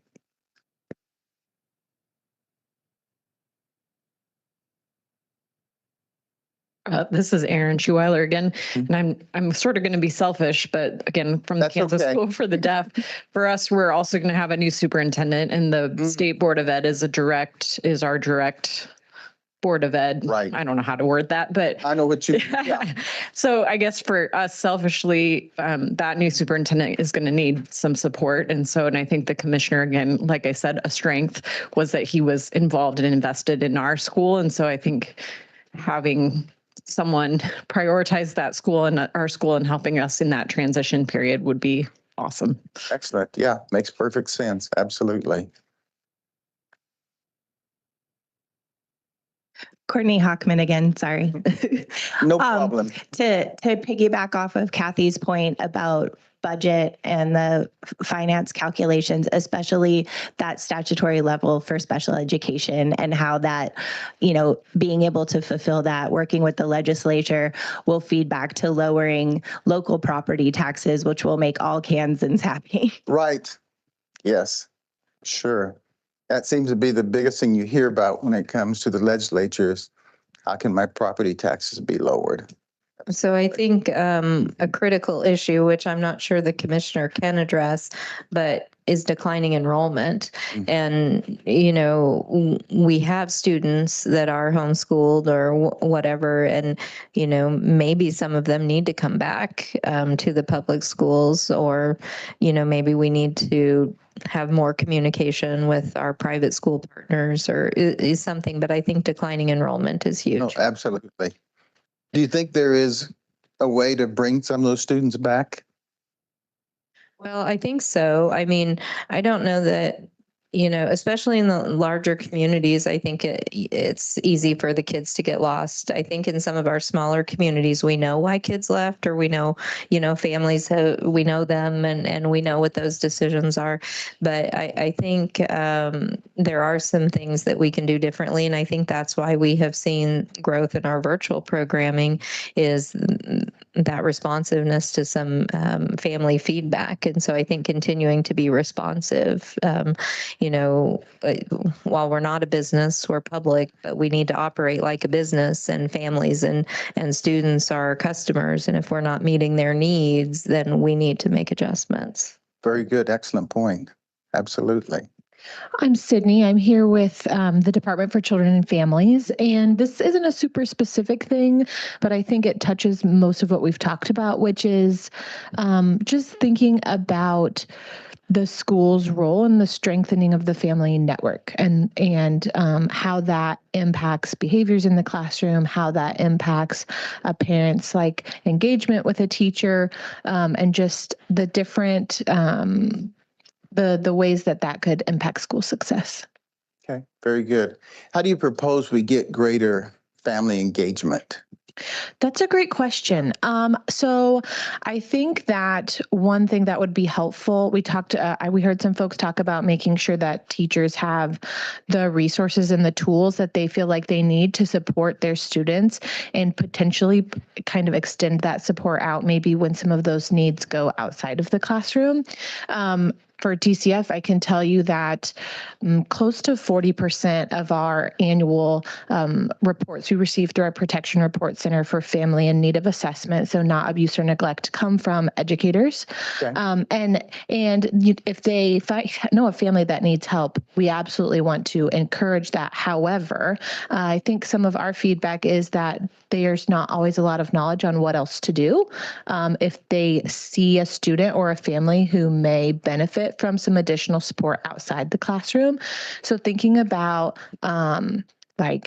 unique ways to collaborate or to get information to educators about what's available in their communities and their areas and how they can, how a family might increase the safety that families feel coming to the folks who are not taking care of, but with their kids all day, and that they will receive access to those supports. Excellent. And as a school system, we're all about supports for every child. I mean, that's what we want to do. That's what we want to provide so students can excel. Absolutely. Thank you.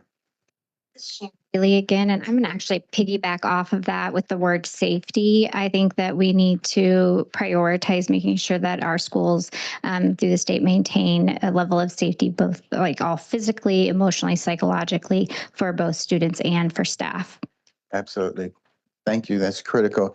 Yeah, even during my listening tour of focus groups with educators, I've heard it several times about physical safety and the concern about what's happening there, lack of safety. I also just think that a priority is going to have to be to continue to work to change that narrative, that public schools can't meet those needs, or we are not meeting those needs, and to continue to push out that we not only can, but we are in Kansas, and just continuing to work to change, like I said, that narrative. And that's with everybody, including those of us in the field, because unfortunately we are at a state of affairs right now where that narrative is not positive even within our school settings. And that's not because of something Dr. Watson has done by any means. That's just where we are. I think that's a nationwide thing.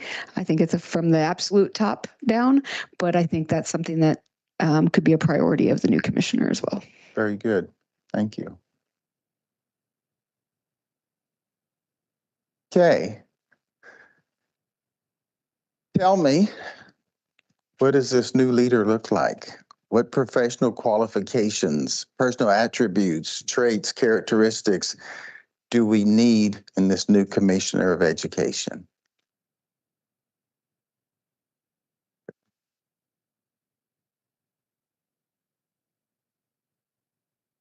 One thing that I think Dr. Watson does so well, and I think it would benefit us, any future leader, is his diplomacy. Oh. We have sometimes contentious meetings or people who try and spin all kinds of narratives, and he's very diplomatic. He doesn't always engage. He doesn't get aroused to the level of those in the room with his responses. And I think that's important so that we can continue having progressive and positive conversations, still hearing from people who disagree with us. And he does that very well. And he's willing to say, we're going to push pause and come back at a later time when all the heads have cooled down. And that diplomacy has helped us go a lot further. Absolutely. I love that. Yeah. Diplomacy, being able to, well, in one of the focus groups, someone said he needs to be a Kenny Rogers. And they said, know when to hold him and know when to hold him, how to do that. Yeah. Or she. Absolutely. Yeah. Absolutely. He or she. Yeah. I would say be geographically knowledgeable about our state and the rural, frontier, urban, suburban, all of the different varieties that we have that make our state very unique geographically. Yeah, true. And we are very diverse. I was meeting with the legislator yesterday from Johnson County, and she was sharing with me a trip she had taken to Western Kansas and had visited some schools and was just like, wow, I didn't know what things were like out here. She had no idea. But yeah, we're a very diverse state, absolutely. And every Kansan matters. So what other qualifications do we want to see? I think they need to be an educator. An educator, okay. Man, I get a lot of responses from everyone, but it's not usually a hand clap. Could you say that again? I think they need to be an educator. Done. All right. I would say somebody with a deep respect for the unique culture of Kansas and the ways that that culture is different in different areas of the state. Yeah, can you elaborate on that a little bit when you talk about that unique culture of Kansas? We have distinct communities across the state. We have a shared history, but we also have a collective culture that involves many different communities and with many different backgrounds and many different ethnicities, and somebody that is going to respect who we are as a state as a whole, but also the individual communities that live within the state. Very good. I like that. Absolutely.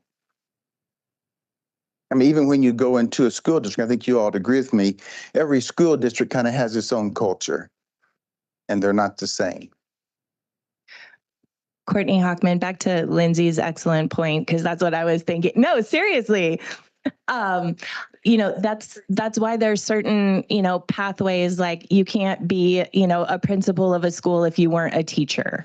It just makes sense. Somebody who has had that classroom experience, in whatever area that looks like, but just that can speak to teachers and speak their language and speak our language.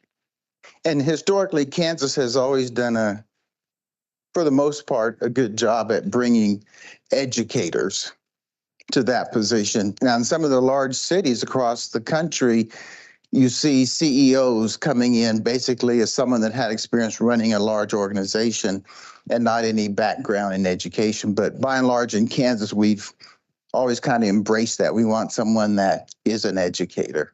Absolutely. Okay. I think we've said these in the others, but 2 questions. And so I just want to put them on here so I can write them on my paper. But I think they have to be a very good communicator. Mm-hmm. And I think that they have to have great interpersonal skills and building relationships. Excellent. Very good. And those go hand in hand. Absolutely. Any other qualifications that we haven't mentioned and talked about this morning? I'm Bronwyn Fees, and I would like to see continued enthusiasm in working with our institutions of higher education, particularly in professional teacher education, but programs beyond. So yeah, that enthusiasm for partnership. Very good. Thank you. That's important. Absolutely.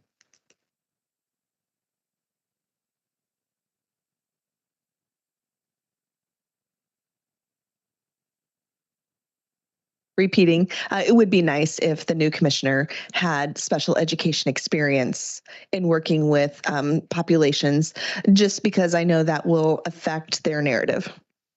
All right, very good. Thank you. Okay.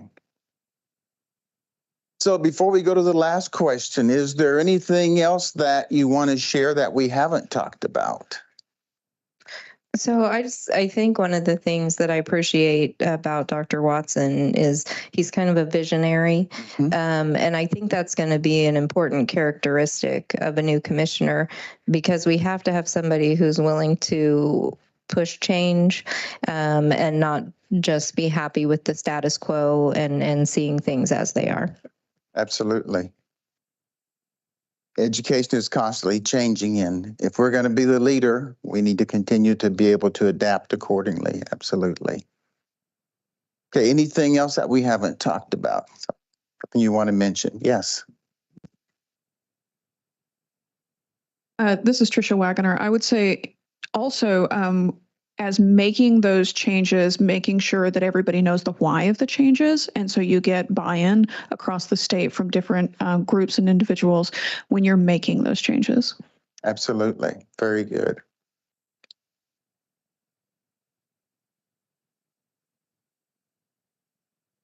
Okay, anything else before we go to our final question?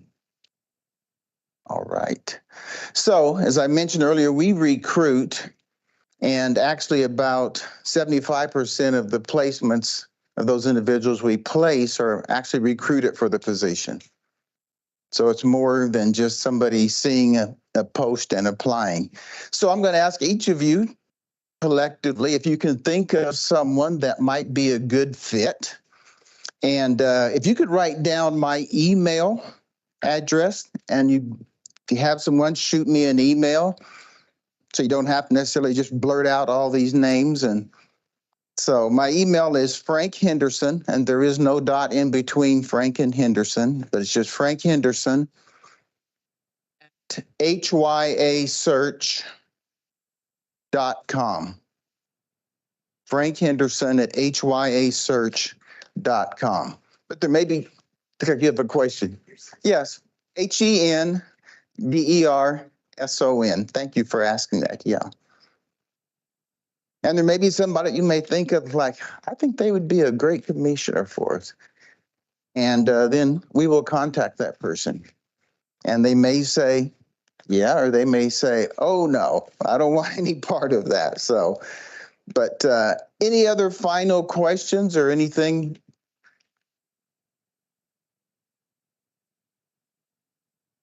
All right. Well, thank you for your time this morning, and thank you for what you do for each student. I appreciate it.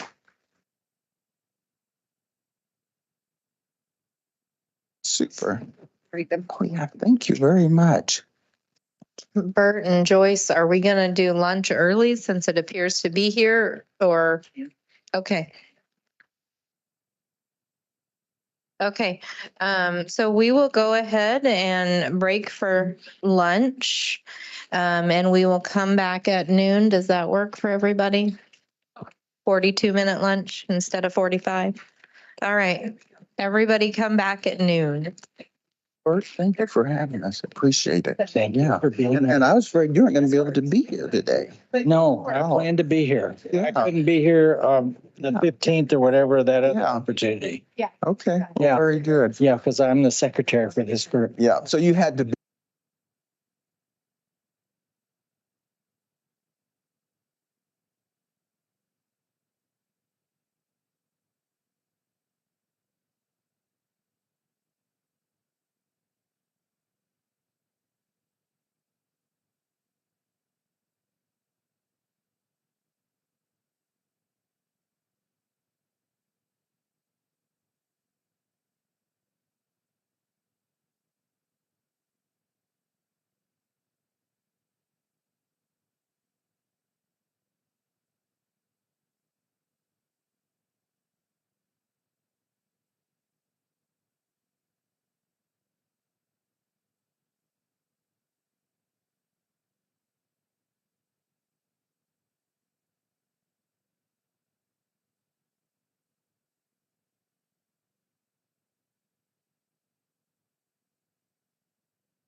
It's your choice.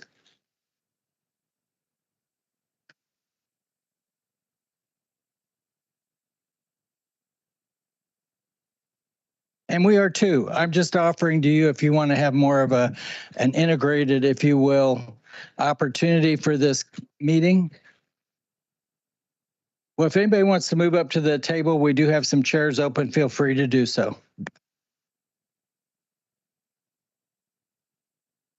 Okay, and so we have on our agenda, Kathy, Part C, OSEP visit, Medicaid billing, audit issues as topics. Did you have a specific agenda items that you also wanted to cover?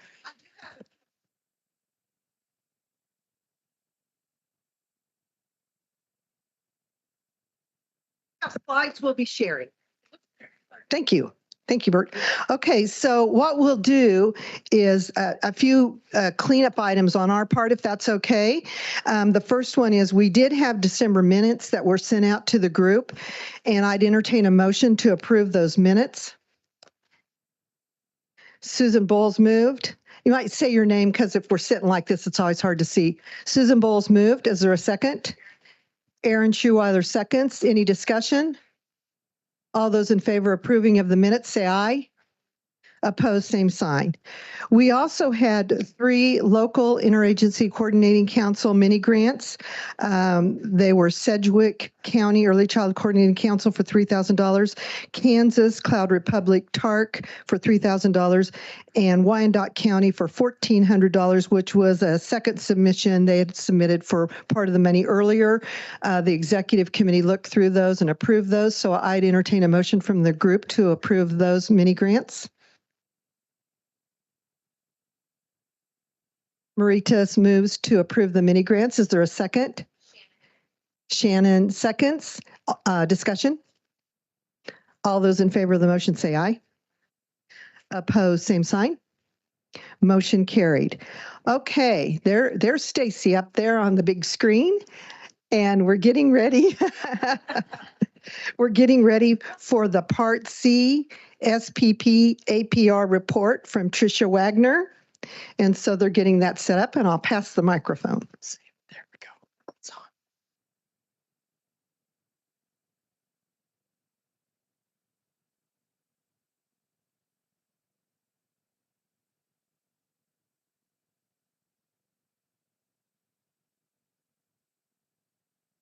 Hello, everyone. Can you hear me?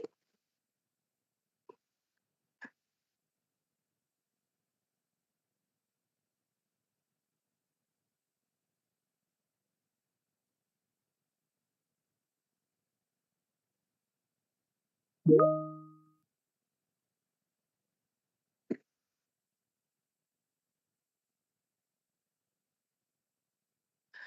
right.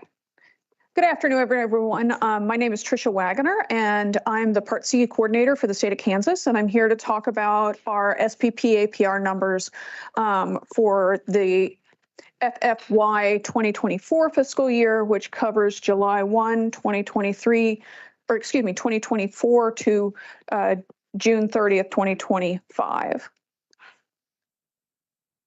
Next slide, please. We have relatively new targets that were instituted. They're in full effect this year is what I want to say. We have served 11,488 children last year. And we make this available to the public. You can see our website here, kdhe.ks.gov/677. That'll take you to our landing page, and this material will be posted there.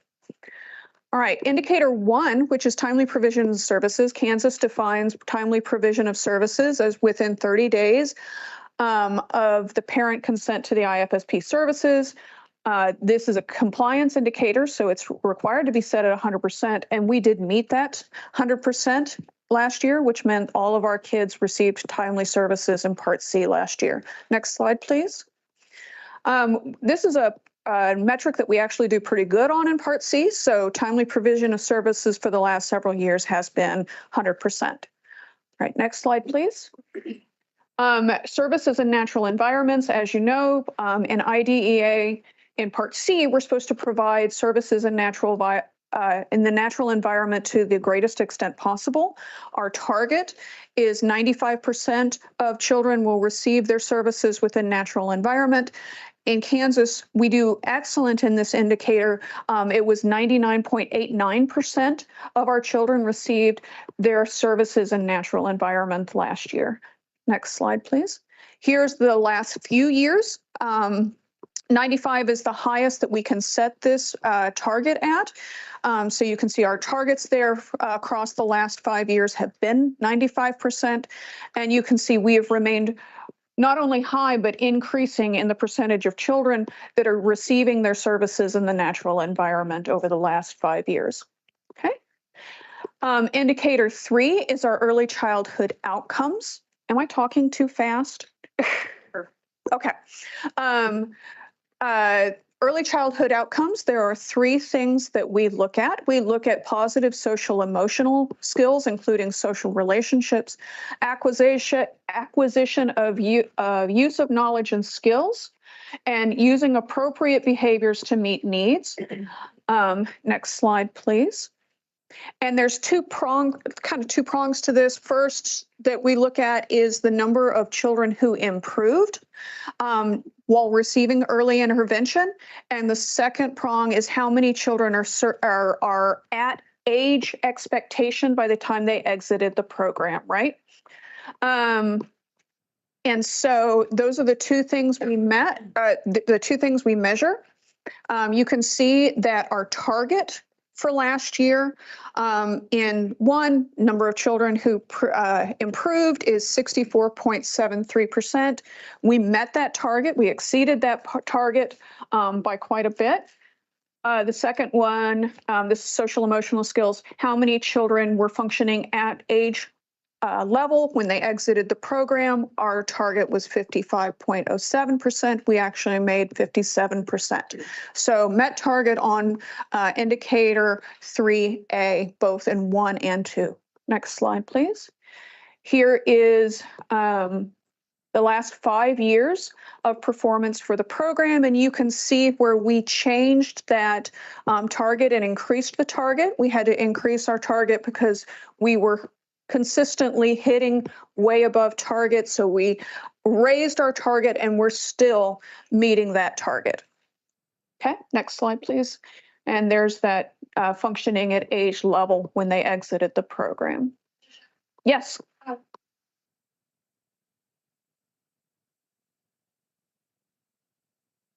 This is Susan Bowles from Hayes. I have a question. So we did increase the target. Will that increase in the future? Does it stay the same? How much does it increase if it does increase? Yes. So every year, so when we set our baseline year, we say how are we doing at baseline? And our baseline year was 2021. Then we say, okay, that is our baseline year. That's where our initial target is set. And then we are supposed to show continuous improvement. So every year we add a little bit to the percentage of our target. So our target will actually increase every year just a little bit. Does that answer your question? Okay. Any other questions? Okay, moving on to B. So this is percentage of infants and toddlers who demonstrate acquisition of use of knowledge and skills. The first one is children who, once again, improve while they're in early intervention. Our target is 67.29%. We met the target. We exceeded the target a little bit, so we're at 70.07%. Children who are functioning at age expectations when they exited the program, 53.6% was our target, and we met and just exceeded our target by a little bit at 57.66%. And here is the last 5 years of performance and targets for that indicator. There's 1 and 2. Next, indicator 3C, using appropriate behaviors to meet needs. First measurement is percentage of children who showed improvement. Our target was 72.31%, and we met and exceeded our target at 74.92%. And children who were functioning at age appropriate levels when they exited the program, 58.22% was our target. We met target at 58.3%. So we met target in all of our childhood outcomes last year. Next slide. We actually had to, in 3C, we did actually reduce our targets because we were consistently not meeting target.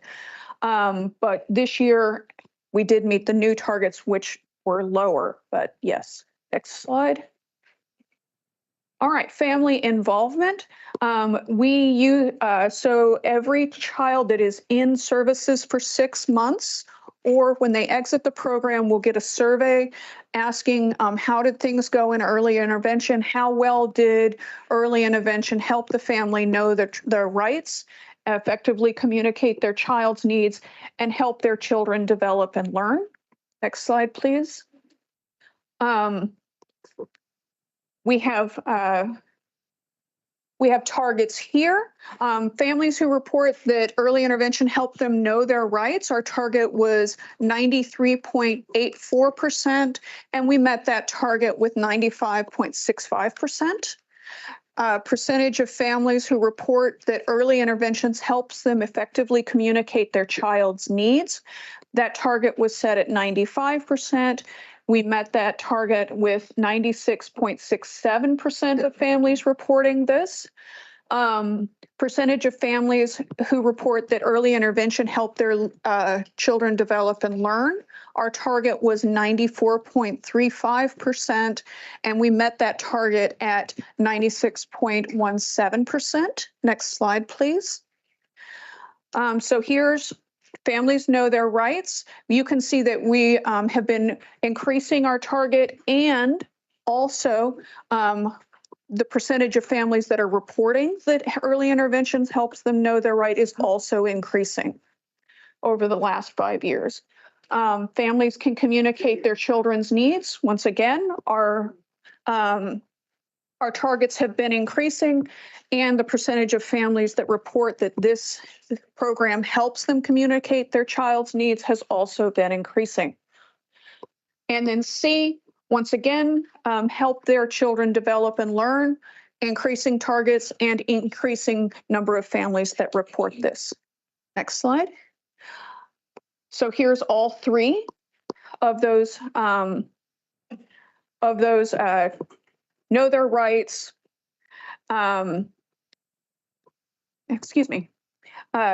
communicate needs, develop and learn. Next slide. So we have been working to also increase our return rates. So that's the number of families that get their surveys and then return them. The national average is about 35%. And we're setting about 20% return rate in Kansas, and we've been making efforts to increase that. You can see when we started off, we had less than 10% return rates, and we have more than doubled that in the last 5 years. Next slide, please. We also kind of break that data out and see what percentage of families are we actually hearing from. What we have learned is that our frontier families are more likely to return their surveys, and our urban families are less likely to return their surveys. Next slide, please. We also break it out by race and ethnicity, and you can say that in Kansas, we have managed to kind of equalize that, so the families that are returning their surveys meet the race and ethnicity percentages of the families that we're serving in Kansas. So that is actually, we match that pretty closely when we look at race and ethnicity of surveys returned versus families served.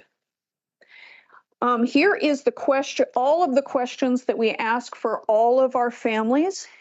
And you can see, next slide, there's actually 2 areas where families consistently say that they're struggling a little bit more than the other things that we ask about. Next slide. And what are those 2 things where families are telling us they're struggling? Their families are telling us they are struggling having support systems. This is the lowest percentage that we have in all of our returns. The lowest one, the single question has the lowest percentage of families saying that I feel that this is accurate. I am able to take care of my own needs and do things that I enjoy. That is the place where a lot of our families say, no, that is not a place that I'm in. And then know your rights. The families are reporting that they know their rights. I will say that we are making progress. Here you can see year over year progress in these 2 areas as we've been breaking down this information that we're hearing from families, working with our coordinators, working with our providers to try and how can we help families that are telling us that they're struggling in these 2 areas. Next slide, please.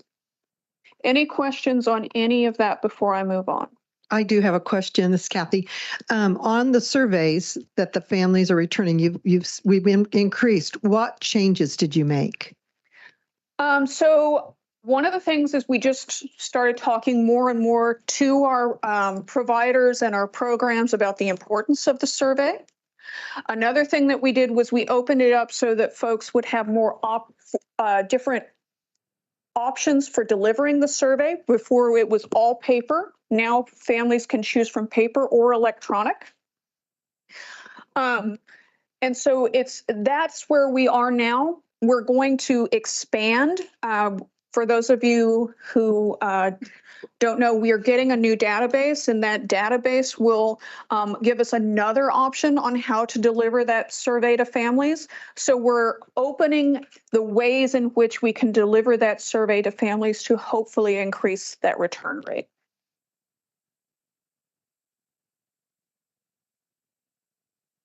Okay. Now looking at our child find indicators. So I will start by saying Kansas consistently ranks above average in the nation in both indicator 5 and indicator 6, which is our child find indicators. We serve more of our children than other states. Indicator 5 is the number of children birth to age 1 that are being served in early intervention in Kansas. Our target was 2.3%. You can see that our data came in at 2.2%, so we did not meet target, but we did not have any slippage in that area. So though we didn't meet target, we didn't have slippage. Next slide, please.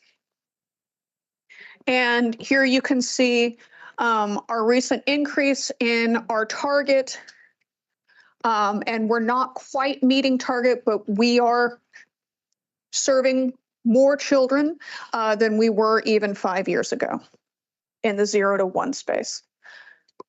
Next slide, please. Now looking at indicator 6, this is the percentage of children birth to age 3 that we're serving in Kansas. Our target was 5.28%, and you can see our data came in at 5.41%. So we met target here. And so we're meeting the target on that birth to 3, that entire range. Next slide. And you can see that we are increasing once again over the last 5 years. We've been increasing the number of children that we're serving. Okay. 45-day timeline. So once Part C gets a referral from a source, whether it be a parent, a doctor, a child care center, we think that this child might benefit from early intervention. We have 45 days from that referral to get an IFSP in place. This is a compliance indicator. It's required to be set at 100%. We didn't quite make 100%, but we're at 99.82% of the time we get those IFSPs done and in place within that 45-day timeline. Next slide, please. And you can see we've actually been, well, this one's a little mixed. We had a pretty decent year in 2021, but we're not doing too bad. And OSEP considers anything over 99% to be pretty good holding to this compliance indicator. Next slide, please. Indicator 8A. So we have 3 indicators related to transition for when families are transitioning from Part C and aging out of the program and being referred to Part B. The first one is having a transition plan in place at least 90 days before the child turns 3. This indicator is required to be set at 100%, and 100% of our families, we did meet this target. So that means that our families had a transition plan in place at least 90 days before the child turned 3. Next slide, please.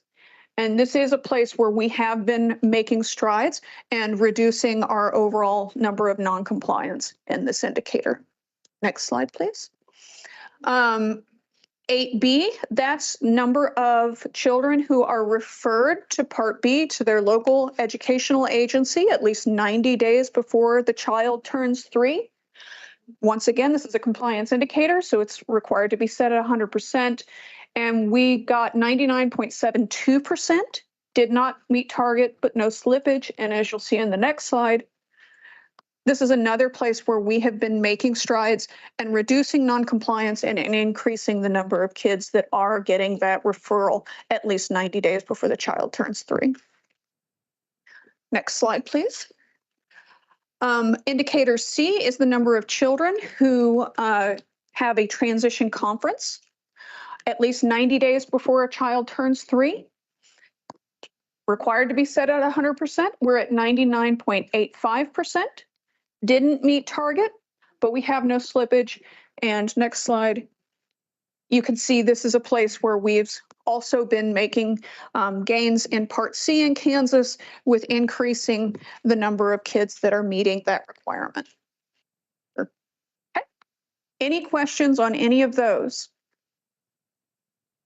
Okay, here's all of them together so you can kind of see side by side all of that early transition data and where things are going in Kansas and how we're making good strides here to increase the number of families that have those transition plan, that transition referral, and that transition conference at least 90 days before the child turns 3. Okay, next slide. Indicator 9 doesn't apply to Kansas because we have adopted a different set of rules, so we don't report on that. Mediation only has to be reported when we have if you have greater than 10 mediations in a year, and we've never had greater than 10 mediations in a year, so indicator 10 doesn't apply in Kansas. Indicator 11, this is a special project, so to speak. It's the state's systemic improvement plan. In this particular project, what we did was we looked at social emotional skills in children who are Medicaid eligible. So we pulled out that sub set of children who were Medicaid eligible and looked how are they doing on those social emotional skills, what percentage are functioning at age appropriate levels when they exit the program at 3. You can see that our target was 45.3%, and we met target this year with 50.14% on those Medicaid eligible children. Next slide. And you can see here is a place where overall, we've been increasing in that as well. All right. General supervision, indicator 12 is a new indicator for Part C, and that's how many, when you have noncompliance at an early intervention program anywhere in the state, how is that noncompliance corrected within 1 year of notification? This is a compliance indicator. Our target was 100% and our data was 100%. So all of our programs, if they have noncompliance identified in a program, it is corrected within 1 year. All right. Any questions?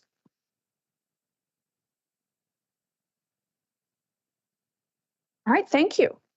This is an action item, so I'll entertain an emotion to, excuse me, accept the State Performance Plan Annual Report on Part C.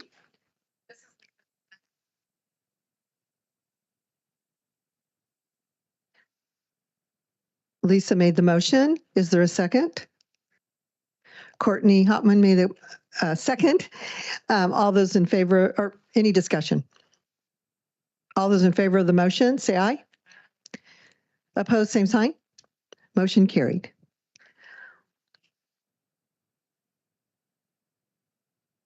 Okay, are you ready for the next one? Okay, the next item we have is the transition from Part C to B opt-out policy, which is something that's kind of new and applies to both our infant toddler services and then school districts. And so you'll have a presentation on that as an information item.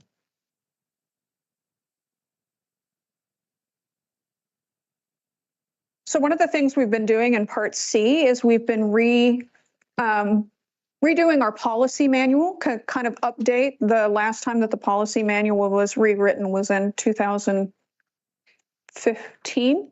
So it's been a few years.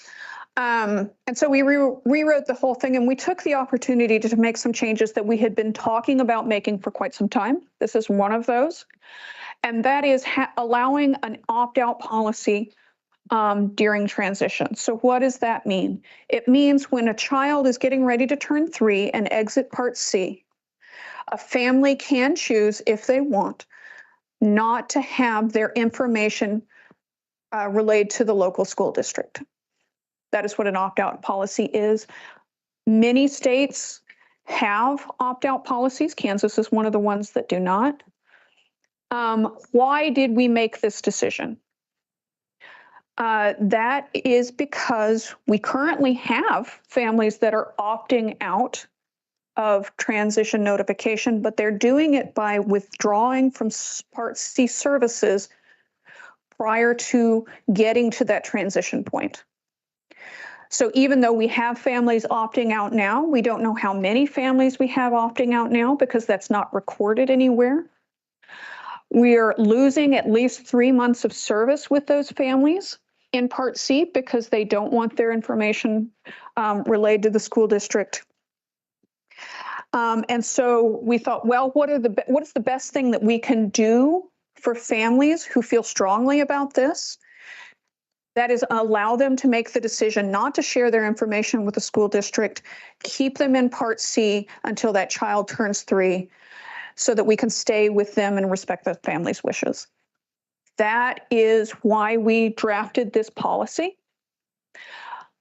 How this would work is that when we're approaching that transition plan, for children who are in Part C services, we would give them, we have a form. It'll be a form that they will fill out and say, no, I do not want, I am in writing saying I don't want my information shared during transition with the local school district. This has to happen for children who are in services at least 135 days before that transition, before that child turns 3. So we kind of have a point where the family has to make a decision by this point. For families that are entering after that 135 days mark, we're going to have that conversation with families when they are determined eligible for Part C and say, you have an opportunity right now to opt out or move forward. I really think this is going to help those families who are choosing to withdraw from services. And I don't think it's going to be that many kids. This is one of the numbers that's reported as part of the SPPA PR every year. And so I went through and I looked at some other states to see how many kids this is in different states around the country. And it's really low. Most families don't choose this. What we're doing is we're putting a system in place to ensure that if this is what the family wants, the family can have this.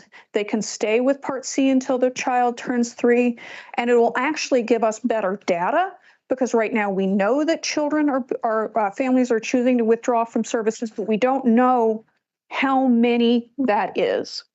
And so we'll have a firmer number, and it'll help on the Part B side, because we won't have cases where Part B referral happened and the family doesn't want to hear from Part B, and Part B won't have to reach out to that family and start the process of evaluation when that's not what the family wants. Do we have any questions? Okay,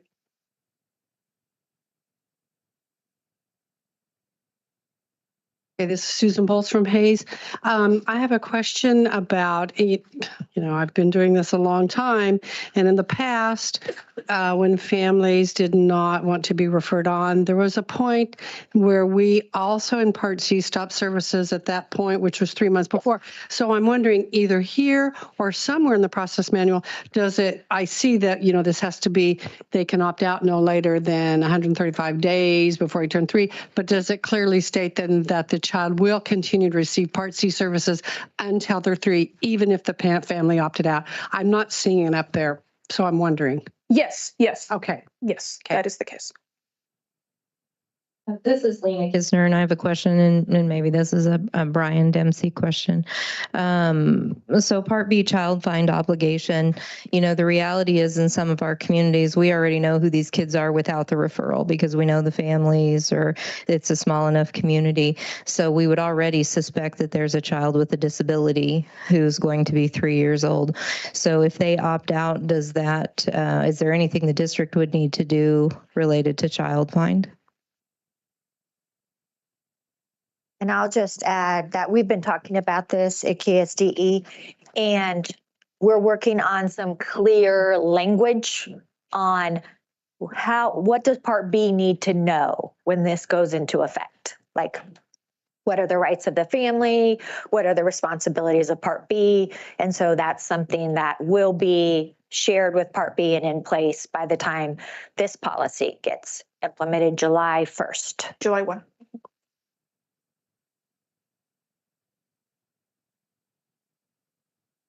Well, I have a question that will follow up with that, Lena. This is Kathy.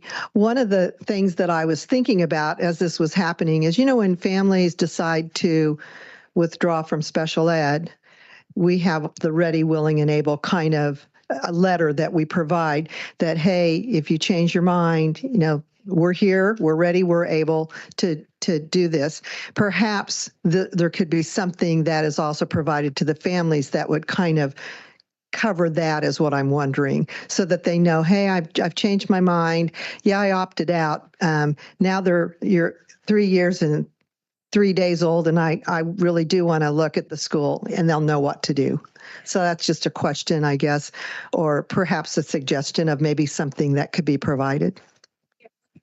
Developing an information thing for the family, so that they will know if they do change their mind, what are their steps, right? Whether they change their mind at 3 years, 3 days, or 4 years, or 4.5 years, what is their next steps at that point? Yeah, and we're working on that together, and it will also include very clear language that the family can understand the rights that they're giving up by saying they don't want a referral to Part B. I think we'll have to continue the conversations. I don't think the family's giving up rights. To Lena's point, the child find responsibility is Part B's responsibility, and the family can decline, which is how we see the opt-out policy. It's to lean, and I think we'll continue working on that, but I just want to make sure everybody understands this isn't an opt-out that they're giving up rights. They still have their rights. They're just choosing not to exercise them at that point. So I don't think, I mean, my gut reaction, I'm not sure this is a ready, willing, and able letter because there's nothing to be ready, willing, and able to do. The family is saying, I'm aware that I might be eligible. You can evaluate me. I don't want that evaluation right now. So for SEAC and the Part B side, the question is, what is our responsibility at that time? Because we don't lose our responsibility for child find, which actually is birth to 21. So we'll talk through that. And we are having those conversations and working through. So that these are great points that we need to take back and talk about.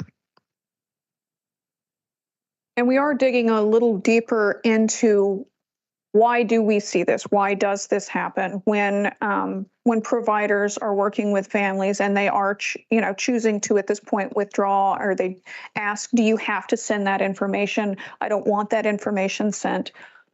What happens? Why are you seeing that? And we're collecting data on that right now. Thank you, Trish. This is Bronwyn Fees, Manhattan, and just following up on Kathy's point, can you share some of the reasons families are choosing to opt out? What are the concerns what's the problem we're trying to solve, or what's the concerns that they are sharing with you?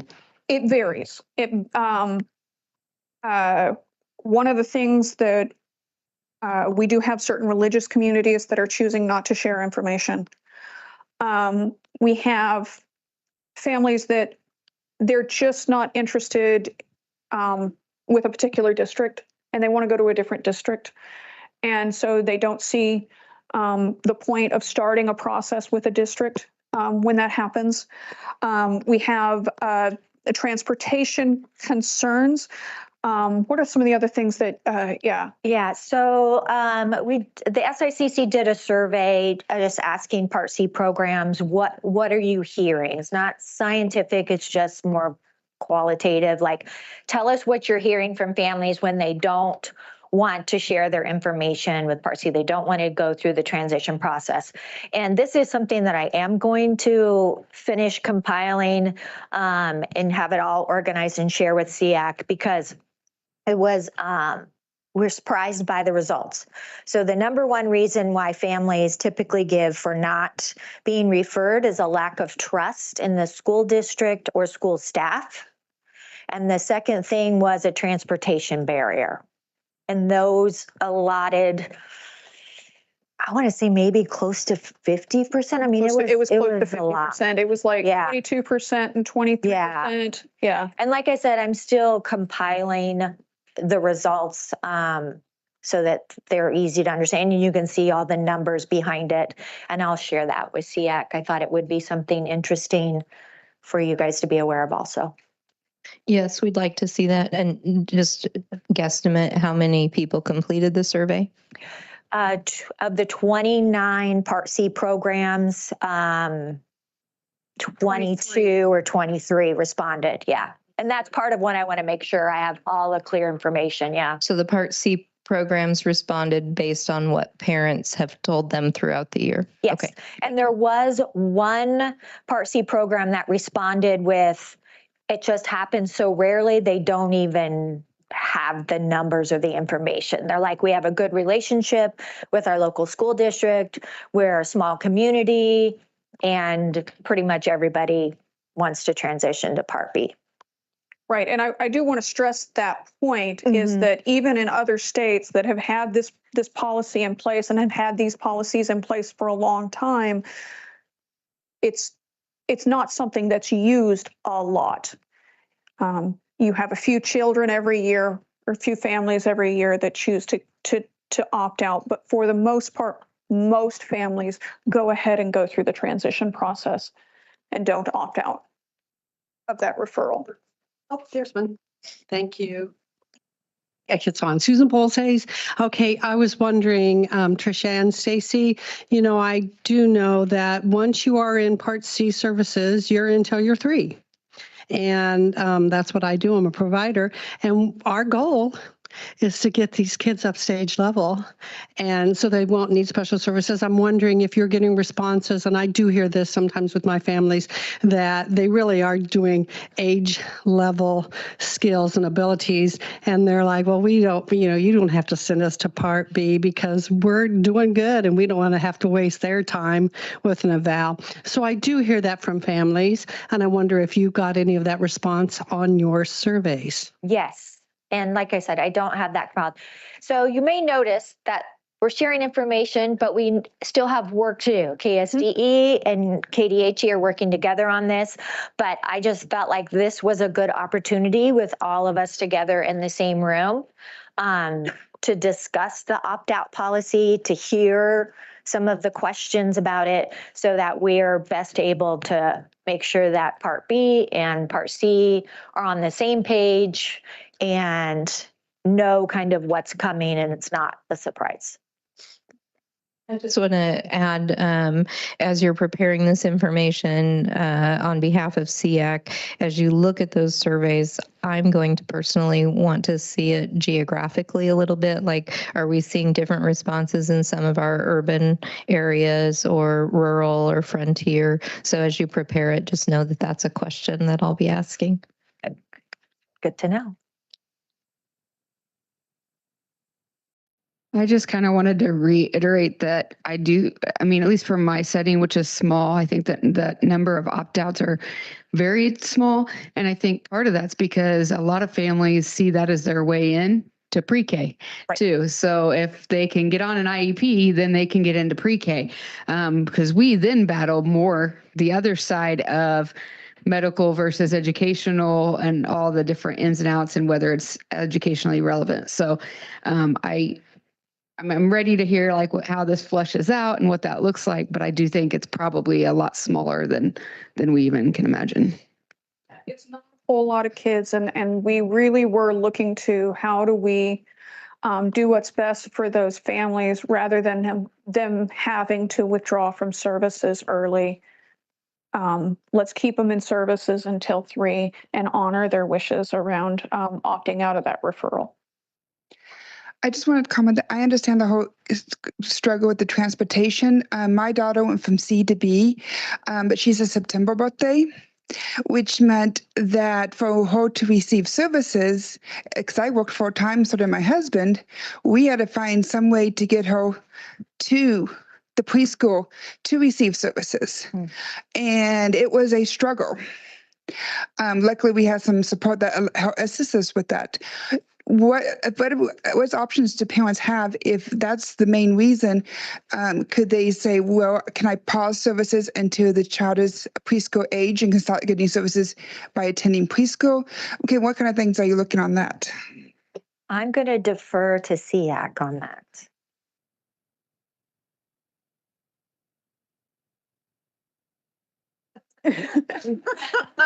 Come on, Brian. That was a lot of that. I have some anecdotal things too, and that was a lot of the comments. It was a big struggle.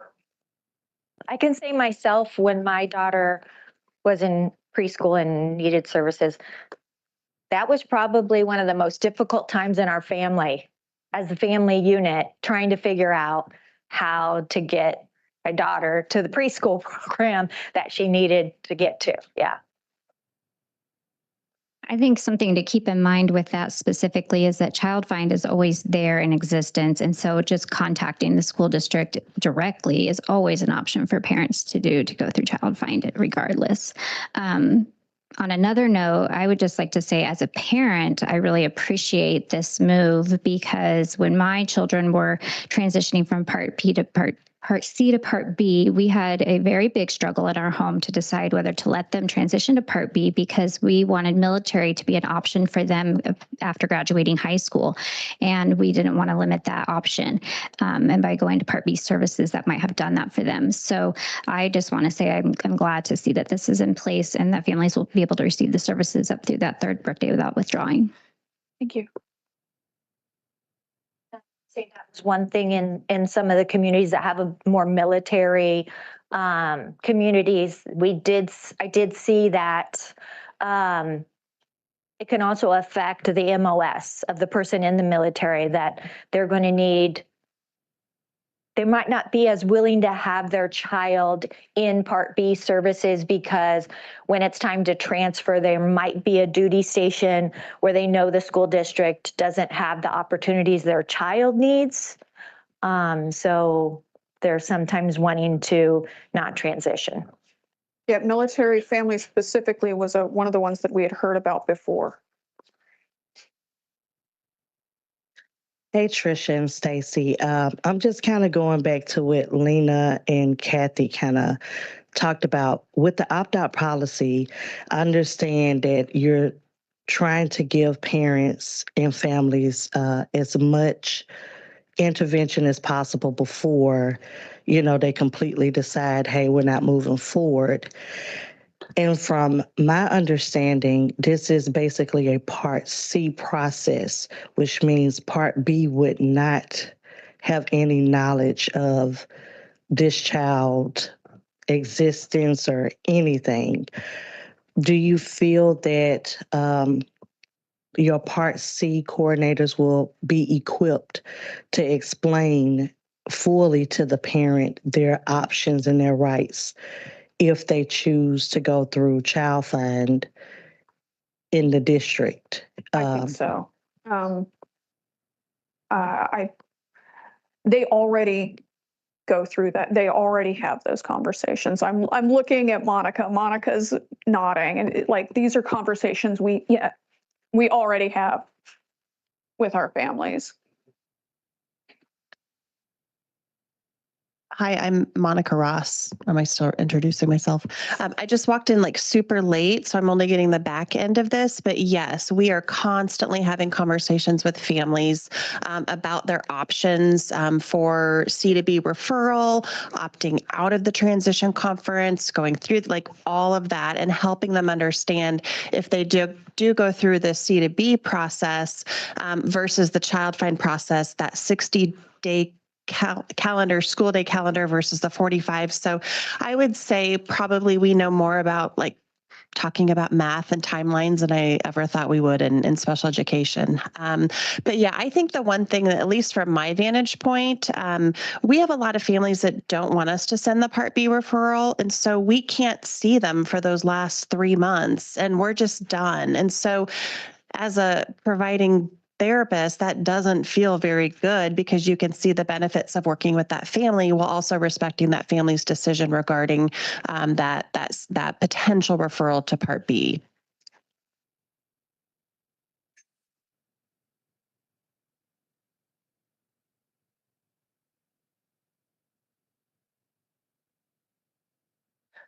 Just for clarification, because now I'm confused. So if someone does opt out, can they be seen till that 3rd birthday or not?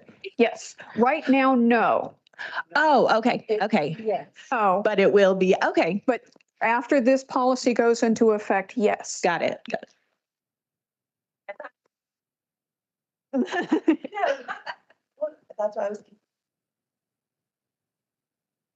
So from a parent point of view, I also have an 11-year-old who, she's 11 now, but she was identified as autistic with global developmental delay at 2.5. And my experience was not so great.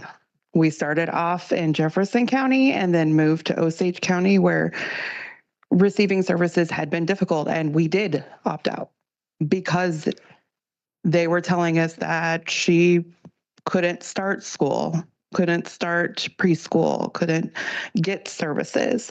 So between getting the varying information from one Tiny K program to the next, that's why we opted out, because they weren't consistent. And so that could also be one of the reasons that parents are opting out, because it's just not a good experience.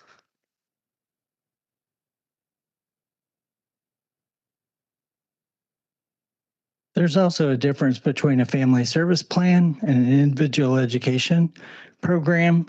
And so as a family, you're providing support to me, and birth to 3, you might be working with my child, but you're trying to help me to work with my child, wrap around the services and supports that my child needs. It's a huge difference when they move into individualized education for the child versus the family support and the services. And so I could see, and I did the Part C program for 10 years when I was at Chautauqua County Special Services. And once in a while, we did have families that said, we have learned enough that we want to provide the interventions for our child, and then we'll decide if we think that they need Part B services. But that was part of the transition planning conference conversation and that pre-conference where you talk to the parent about options that are available. And that should always be an option on the table for a family. There's no forced referral and there's no forced services for an IEP. Parents always have the choice.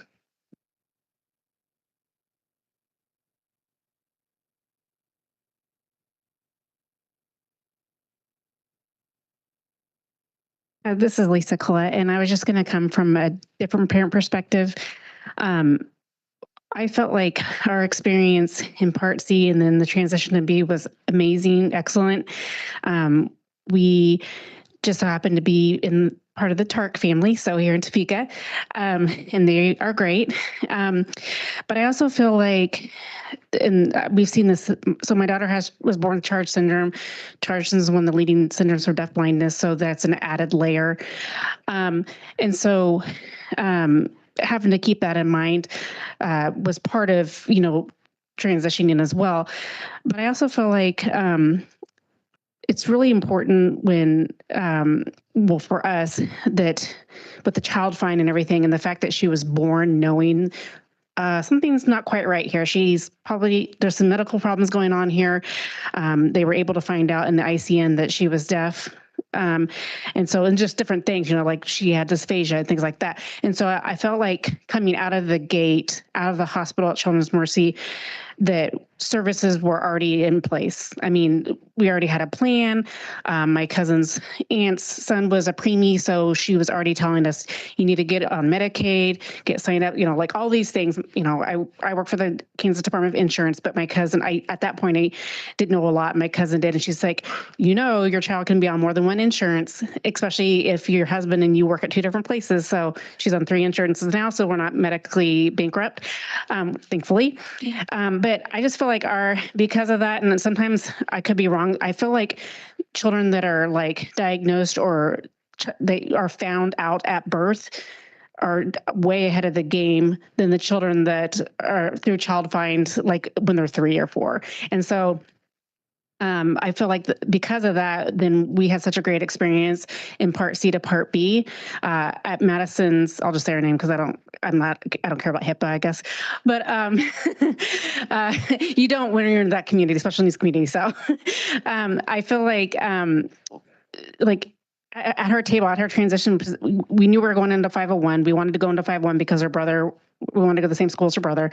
And there was like 14 people at her transition.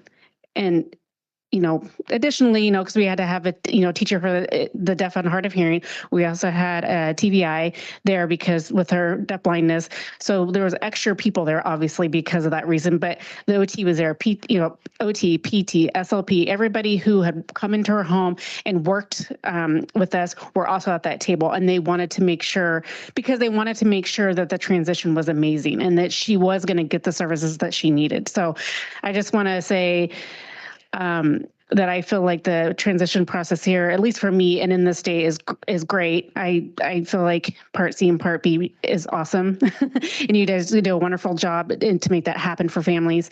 And so I just want to give my perspective because mine was just a little different than yours, and I've heard that from other parents as well. And the commonality was that my daughter was born in a hospital, especially a special hospital for children. Already knowing what was going on, we already knew we were going to have additional help and resources with services. And so I just don't know if there's like something that we can do to try to like close that gap for the children that aren't found until they're like 3 or 4. Thanks. Thank you.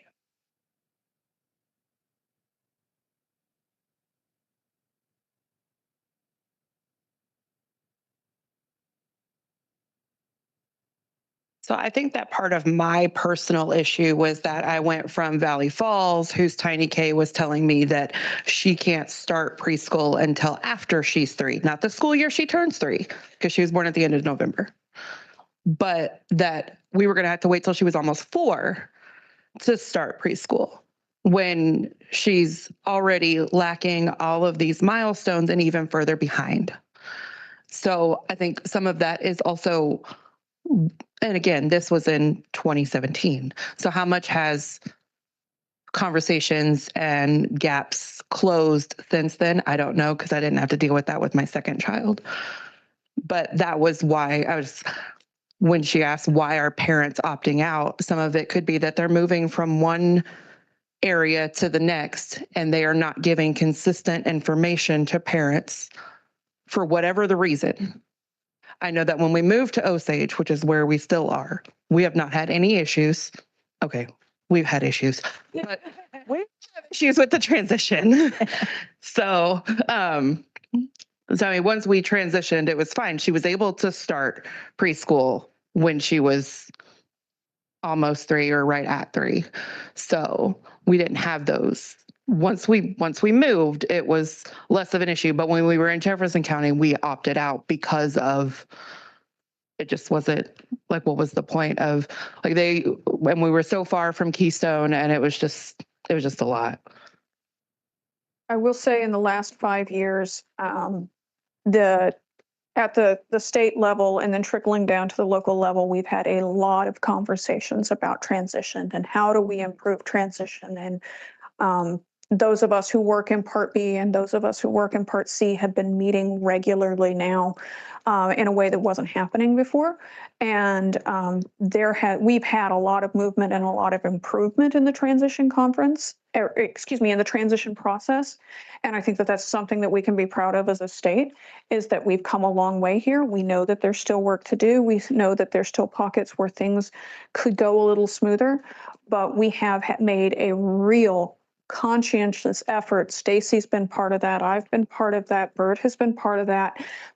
Angel now coming on is being part of that. And we're making sure that transition happens smoother in areas of the state. Yeah, I was going to say it's an interesting topic and a lot of good conversations here. And of course, it's interesting because every school does things a little bit different. Mm-hmm. I worked with 18 schools. Some said as soon as they turn 3, we'll start them in the preschool.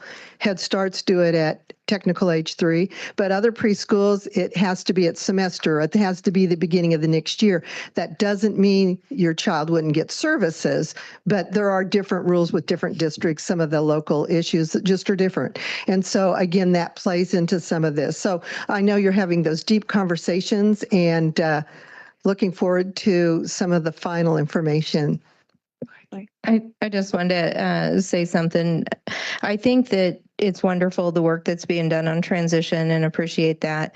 But I guess I also want to just clarify that this is not a widespread concern. Like, I mean, every system is going to have a case here and there, but that this is not a pervasive problem that's impacting all of our systems. Am I correct in that thinking?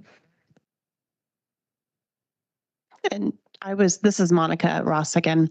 I was just going to say, to speak on what Tricia was sharing about the training and the information and the collaboration that has come from Tricia. She is the 3rd Part C state coordinator that I've had the opportunity to work with since I've been the director. And there has never been more clear communication and the collaboration I see between Tricia. I mean, like Tricia and Stacy, they go together now.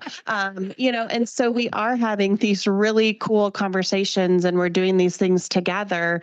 And so it doesn't feel separate anymore. And I just want to compliment you guys, because I have noticed a huge difference on the local level. And that makes me really confident to go to my Part B partners and say, hey, let's do a quarterly check-in. How are things going? And we can talk about roses and thorns and nobody gets defensive anymore. So again, that trickles down and it trickles up. So I just want to say thank you.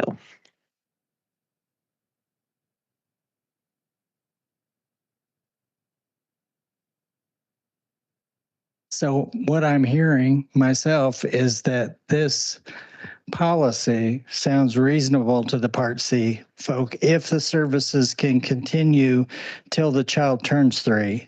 If the parent says, I do not want a referral made to the Part B provider, and they do it in writing and they understand their rights, then if child find comes about, they may be contacted by Part B because that's our accountability and responsibility.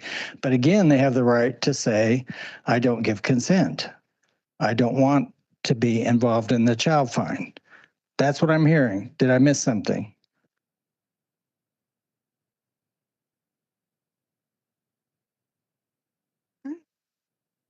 Thank you, everyone.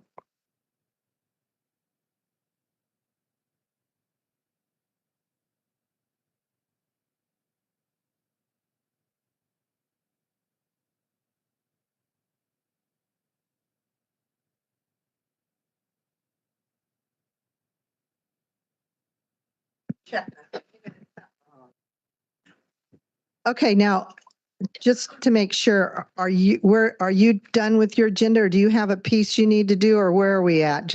I don't have yours in front of me. Yeah, no, we still have agenda items to wrap up. Okay.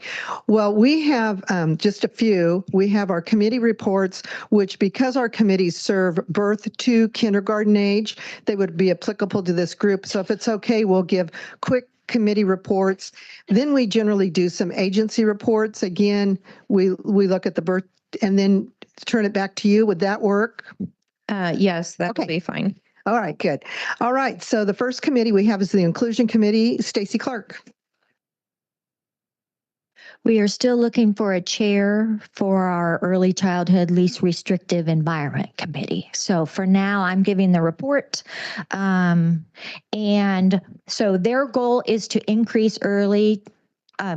young children being placed in the least restrictive environment. Can I use your plug-in? Thank you.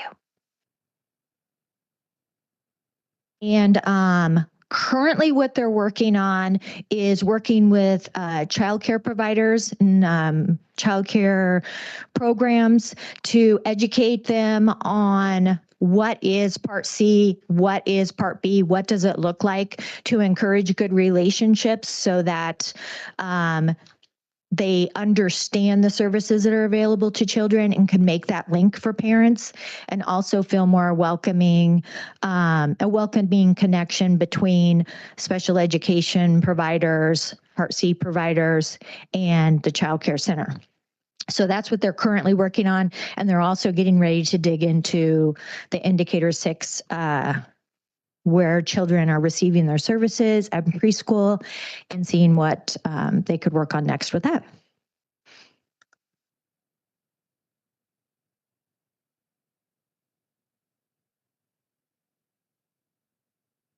Susan. Hey, Susan Bowles from Hayes, and I am the chair of the LICC Support Committee. And one of our big activities that we do every year is the retreat. And this year, we're excited when we have about 100 participants. This year we had over 280 registrants, and we had a really great topic with Angie Neal and Liz Bernstein Cartagena about screen time. And it was so popular. We had such an overwhelming response from the post-retreat evaluations of how our participants wanted more. And we know that Angie Neal, actually, this is a presentation that she usually gives in a day, and we kind of got the highlights in a couple of hours. So we are asking her back, and I did read your email, and she is able to come back. So we're going to set that date on October 23rd, I think, which is a Friday. We have it on Friday. It is a remote training. It's wonderful because it's a free continuing education units for not only, I'm a speech language pathologist, I love things free, but for any of our providers. But we also work very closely with childcare licensing to get childcare providers there, as well as Part B providers. And we are going to have Angie Neal back. The evaluations showed that people were wanting more information about how to effectively share the screen time information with families and with those that we serve, with our staff. And also about, she talked about how when you do screen time activities, you need to incorporate some type of a play-based and interactive movement activity with it. And so we were just wanting more information about that. So we are going to have Angie Neal back as far as we know. I think it's looking like a go on Friday, October 23rd. So you will be, I know that all the special education directors and all the Part C coordinators receive an email blast that tells it's coming up. We start that about around 3.5 to 4 months before. So you'll be seeing that, and it'll come from Stacy, and we want to continue that wonderful program. The other thing that the LICC support committee is working on is a guidance document for the local interagency coordinating councils. And we're looking at ways to help the understanding and the work towards making it an effective meeting so that agencies can collaborate and come together. And Stacy might go crazy because I couldn't even get past the first paragraph without a lot of changes. So we have just started that work, and we're excited to do that. Some of the other things that the LICC support committee are working on is, I should go down here so I don't forget, is looking at the memorandum of understandings between the Part C programs, the LICC and other programs, including the school districts or the special education cooperatives and other individuals involved with the learning and development of young children. And so those are some of the highlights. We're really a busy committee. We meet the second Thursday of the month, 3:45. It's a remote meeting. And if those that are interested, you just need to contact Stacy or myself, and we have a great committee and we'd love to have you. So there you go.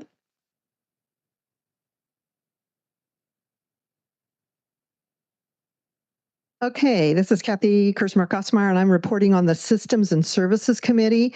Bronwyn Fees is our new chair, so she may jump in if there's something to add. But basically, we started off really working and focusing with the early childhood ECIPC, Intervention Personnel Committee or something like that. It's national. And so we were working with them, really focusing on the shortages in early childhood, special ed, early childhood providers, childcare, everything. And there's a lot of training that they were doing. They found out then early on with the administration that they lost their grant money. And so they've been working on moving it over, but it is continuing. The work is continuing. So we're continuing to work with them. But then locally in Kansas, we have a committee made up of higher education, various people from education as well, and talking about personnel issues and looking at some of the needs just across Kansas. And so early on, we're trying to pull together what is out there. What are community colleges doing, technical schools doing, what's going on at higher education. I think somebody unmuted by accident. What's going on in terms of special education at the higher ed level, and then coordinating all of that, making sure that we know what's going on across our state, and then working as well in schools to see what we can do to help move people up into that field with information related to those areas. So there's a lot of work to be done, and we've been talking and beginning, but we're scratching the surface yet, and hope to have a lot more to report in the future. Sound good? Okay. And the next committee is Monica Ross, categorically. Hi, this is Monica Ross, and I'll do the CAT-AID work group. Our particular goal is just to ensure that there's no money left on the tables for our Part C programs. And so this year, our focus has been on transportation, and really where we're at right now, we've found out that there's not broad challenges, there's not consistent patterns, which is great. So we're really making sure that when we're looking at Form 3 308. I've now learned what the form is. That is being filled out, making sure our the flow of how mileage is reported. It goes through the lead agency, through the school district, and then again making sure that the Part C programs have those mileage logs, which they do, and we submit those. So really, we're just trying to, in the end, come up with a one pager, if we can, maybe front and back, on just ensuring that everybody knows what to do, who to do, what questions to ask. We did the same thing last year for categorical aid reimbursement, and so we wanted to comb through transportation, and it's less of a battle, I would say. There's less hurdles. So I'm having fun this year. Last year was a lot of work.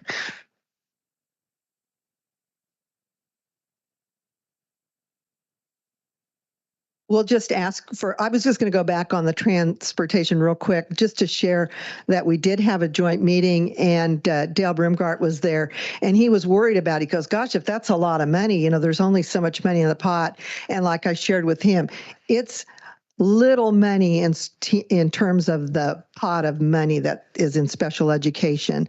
But for networks, it could be a lot if they're not accessing it. And so that's where we're going with that.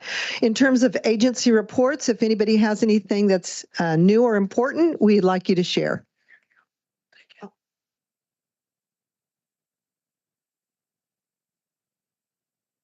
Thank you. I'll try to make this quick. Shanna Haley with KDADS. Wanted to just let everyone know DC 05 is fully in effect. It went into effect January 1st. The first training filled up in the first 36 hours. So additional trainings will be coming out this year. We're also looking for trainers for that. They must be clinically licensed to diagnose in the mental health area. And the trainers will start sometime in September because they have to practice for 6 months with using DC-05 prior to training on it. The other thing I wanted to mention is that we have a Y-Link Youth Mental Health Advocacy Day on February 10th. We are looking for volunteers if anyone is interested in volunteering for that. And if you also want to do any tabling for your agency, that you're welcome to do that as well. Just grab me at the end of the meeting, or you can email me, shanna.haley@ks.gov. Shanna, can you say what a DC-05 is for those of us who don't know? Yes, I am so sorry. It opens up billing codes for Medicaid to globally bill for early childhood delays. Okay, so is this getting into the requirement, like for Medicaid billing and billing of insurance, that is happening in Part C? That was one of the things we'd like an update on, or is this completely different? Completely different, Okay. I believe. Okay, thank you. You're welcome. DC-05 is 0 to 5. Yep.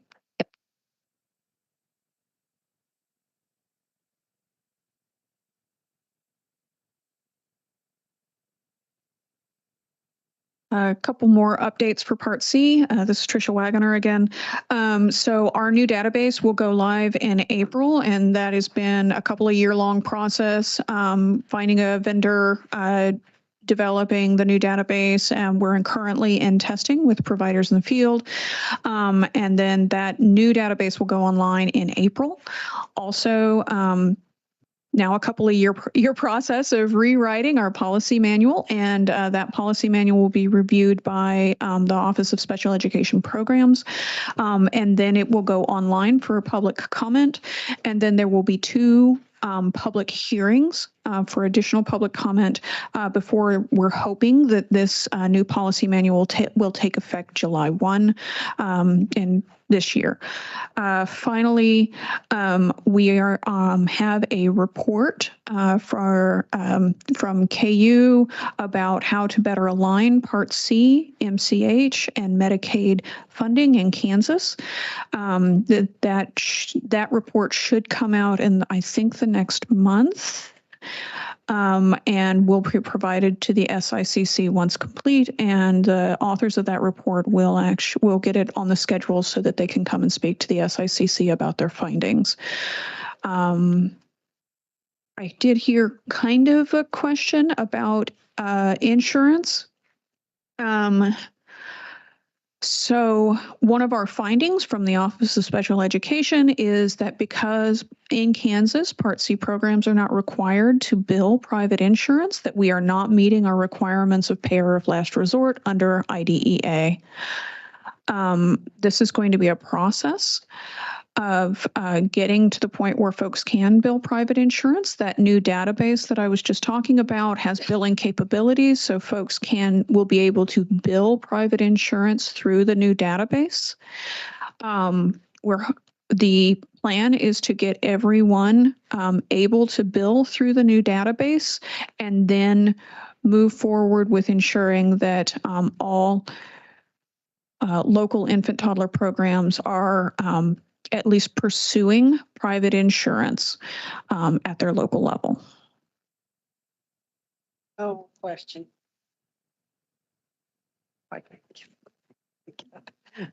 Thank you. Okay, Susan Bowles from Hayes. So speaking about insurance and billing, so when you get into private insurance, there's the deductibles that we're sure that, we can't say, well, now family have paid this deductible. And so will there be some kind of, like in the new procedural manual, whatever you call it, some outlines as to families being exempt from having to pay those deductibles? Yeah, it already outlines in the new policy manual that families are not responsible for deductibles or copays. They are responsible for the premiums of the insurance policy, and that's clearly laid out in the new policy manual. Perfect.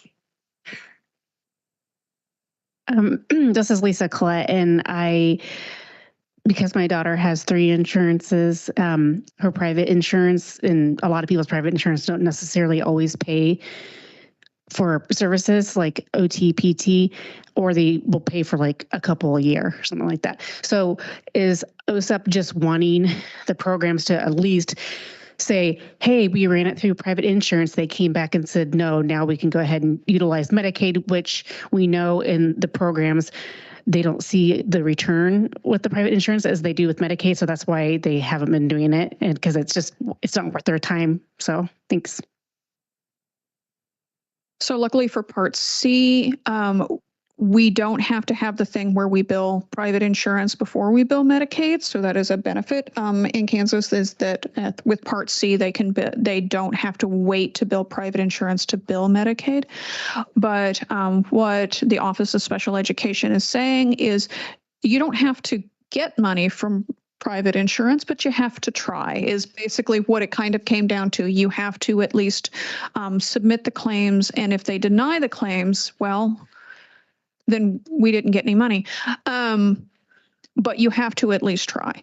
And so it is a longer conversation. A lot of states have actually had state laws passed and things like that that says private insurance has to contribute to Part C in your state. We're not there yet, but we have to at least make efforts to make private insurance billing possible in Kansas. Well, I really am done, but I have another question, Susan Bowles. So you're talking about, billing private insurance and Medicaid, that private insurance, until that family does meet that number of what's deductible, then they will start to pay.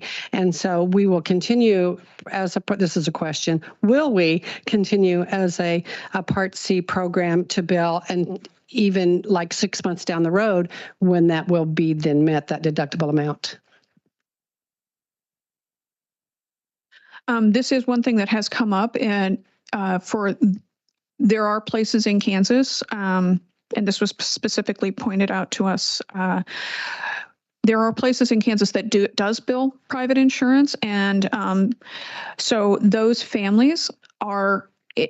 Us billing private insurance in those locations are helping those families meet their deductibles sooner, and that there shouldn't be a difference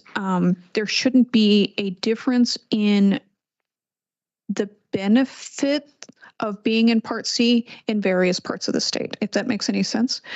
And so you have in one place where Part C program does bill private insurance. Those families are hitting their deductible sooner than a family that is getting services outside of that particular area. They hit their they don't have Part C helping them hit their deductible, if that makes sense. So there was a question of equal treatment across the state in hitting those deductibles as another thing that OSEP brought up when we were talking about private insurance.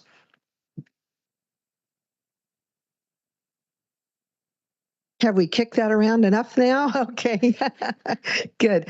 All right, with that, we're done with agency reports. And so we'll turn it back over to you. Thank you. So Kathy, are you guys adjourning or are you sticking with us through the rest of our meeting? What do you have as? So we have 2 agenda items left, free lunch data, and then we're going to be talking about SEAC memberships and terms. So I'm not sure how much interested you are. We can adjourn our meeting, and those that want to leave can leave, and those that want to hear it could stay. So That sounds great. that? I'd entertain a motion to adjourn the state ICC meeting, and I have one from Monica Ross. Is there a second? Susan Bowles, discussion. All in favor of the motion? Aye. Opposed, same sign. Thank you. Okay, thank you. Thank you all for joining us. We're going to take just a 5-minute break and then we will get started. Julie, did I see you come in? So, okay, perfect. So Julie, you can get set up here and come back in 5 minutes, which would be 1:25.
Okay, I've got 125. If you want to find your seats, we'll get wrapping this meeting up.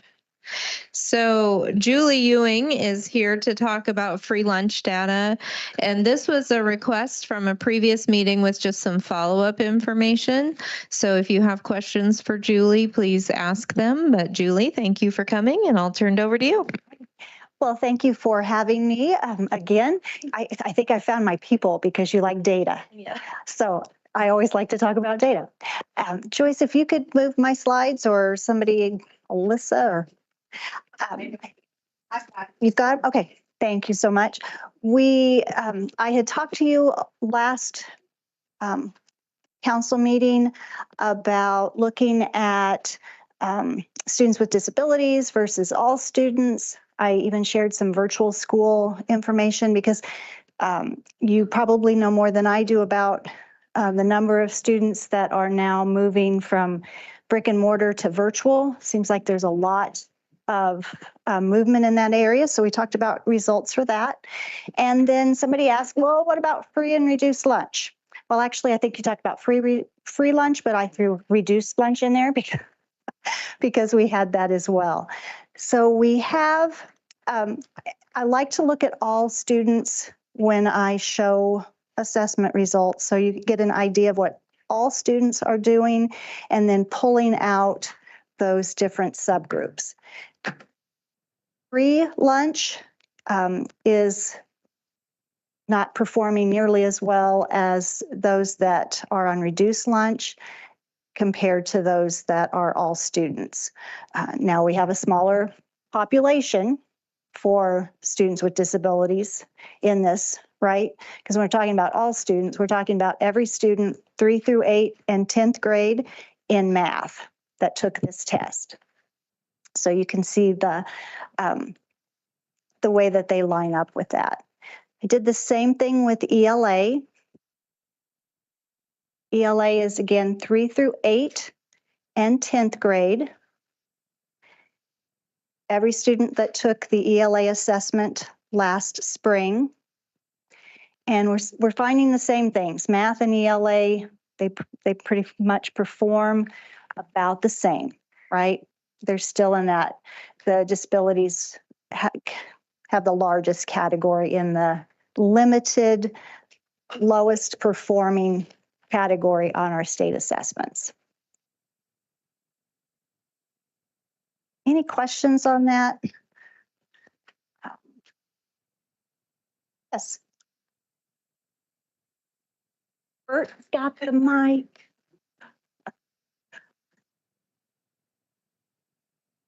Steps in. Courtney Hockman from Manhattan. So would there be repeat data in that, like disabled students that are also qualified for free lunch? So you've got the students with disabilities. Some of those are going to be classified on our kids' data as receiving free lunch or reduced lunch. Just wanted to check. Yes, great question. The reduced lunch kiddos could be with special ed. They're separate though completely from free lunch because they have to designate that. So that's the only one. So great question. I went ahead and showed you graduation rate as well because I work a lot with assessments, but now have been given the job of graduation and dropout rates. So I threw my graduation rates in here just to give you an idea of the graduation rate by subgroup. We look at, it's a 4-year adjusted cohort. So we look at all students when they enter 9th grade for the very first time, we consider them to be in the cohort to graduate. So they entered in 22 and they were supposed to graduate in 25. And 90.5% is our all students. Interestingly enough, our reduced students, our students that are categorized with receiving reduced lunch is a little bit higher than the all students.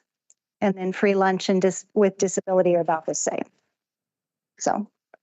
Julie, also just to clarify, when you're defining the free lunch, is that anyone who is receiving it based on direct certification as well as filling out the home survey, the economic survey? Yeah, great question, because I wrote it down because I thought I'm going to read it so I don't mess it up. It is in our kids specifications guide. If you guys are deep into kids reporting, this is the guide, but our indication for the students' eligibility for free or reduced lunch programs are established through the direct certification process, the National School Lunch Program application, and or KSDE's Household Economic Survey. So there's 3 different ways they could qualify.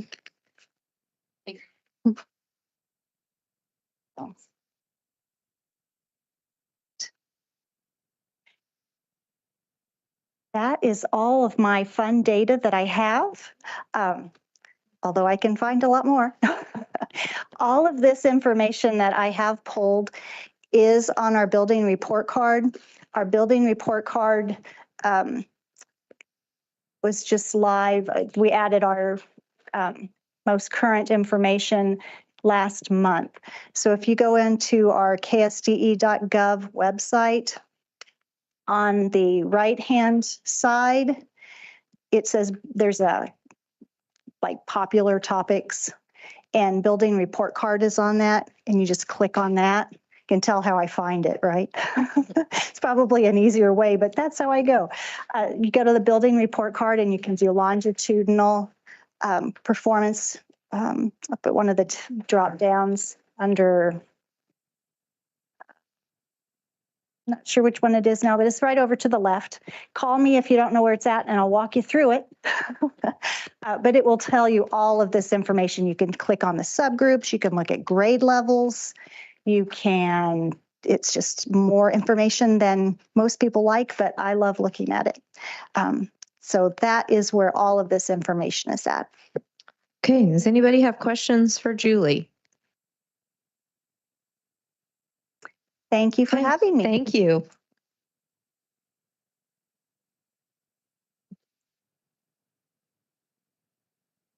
Thank you very much. Yeah, thank you.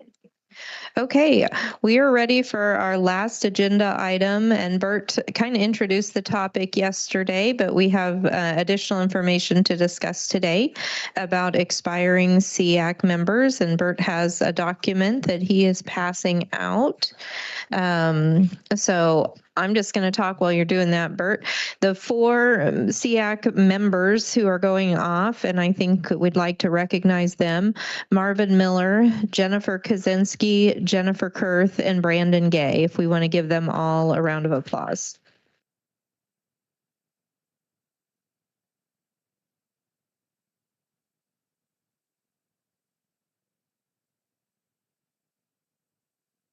Every year we have to look at the 6-year maximum in any position, because you're allowed to serve 2 3-year terms in the same position. But you could be selected to be in one of the open positions that we will list. So I did list who they represent. So Marvin represents a parent of an exceptional child, age birth through age 26. Jennifer Kaczynski, representative of another state agency involved in the financing or delivery of related services to exceptional children. Jennifer Kurth, a representative of an institution of higher ed that prepares special ed and related services personnel. And Brandon represents State Adult Corrections Agency. They will be with us in April 22nd. So we want to make a big to-do and thank them at that point in time for their service to SEAC. And then we will post these following the April 22nd meeting. They are serving through May 31st. So we would look for new people to begin June 1st. So, or these folk to be in a different position if they choose to apply and they meet the qualifier. We also have 3 individuals who can renew to a second term, and that would be Lindsay. And then we have Charity Porter and Roxanne Zillinger. And then we make recommendations to the state board of who we want to continue and serve a second term. And then just like we did this board meeting, we will go before the board and ask for the new members. We also in April will be electing a chair-elect. So all of you out there that are thrilled to leadership and you want to be one of the SEAC leads, Lindsay will step away. Lena will step into the past chair. Brooke will step into the chair, and then we will have a new chair-elect. And some people like Marvin found out real fast when he was elected to chair-elect that the individual that was the chair within a month of being the chair left us and resigned. And so we ended up with Marvin moving into that slot very quickly, and he did an outstanding job. So I know that Marvin and Jennifer have both been in leadership for SEAC. Did I miss anybody? Because we really do appreciate when you step up and you want to lead this group. About the only incentive you get is you get an opportunity to attend the Tri-State Law Conference as an officer. Everybody gets the opportunity to come to June leadership, and you just work with Joyce on that to get registered. And if you just want to come for SEAC, you can come for SEAC. If you want to come for the entire conference, you have that opportunity and option as well. And we pick up the cost of hotel and your transportation cost and whatever other expenses come with that. And that's all worked out through Joyce.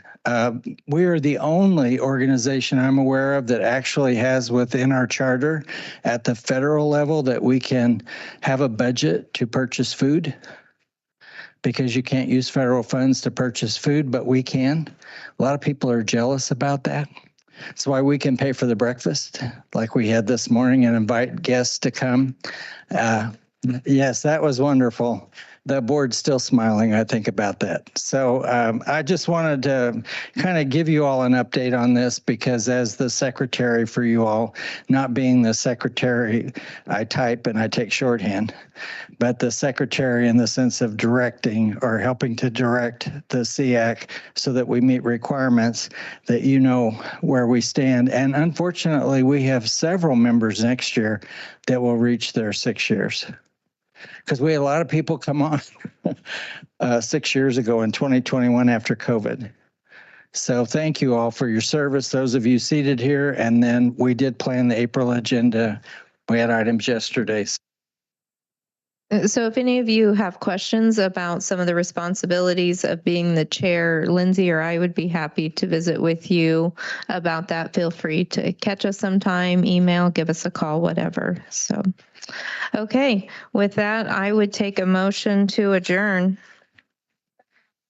Got a motion by Lindsay and a second by Rebecca. All those in favor, raise your hand, walk out of the room. Everyone else can stay, and we'll see you in April.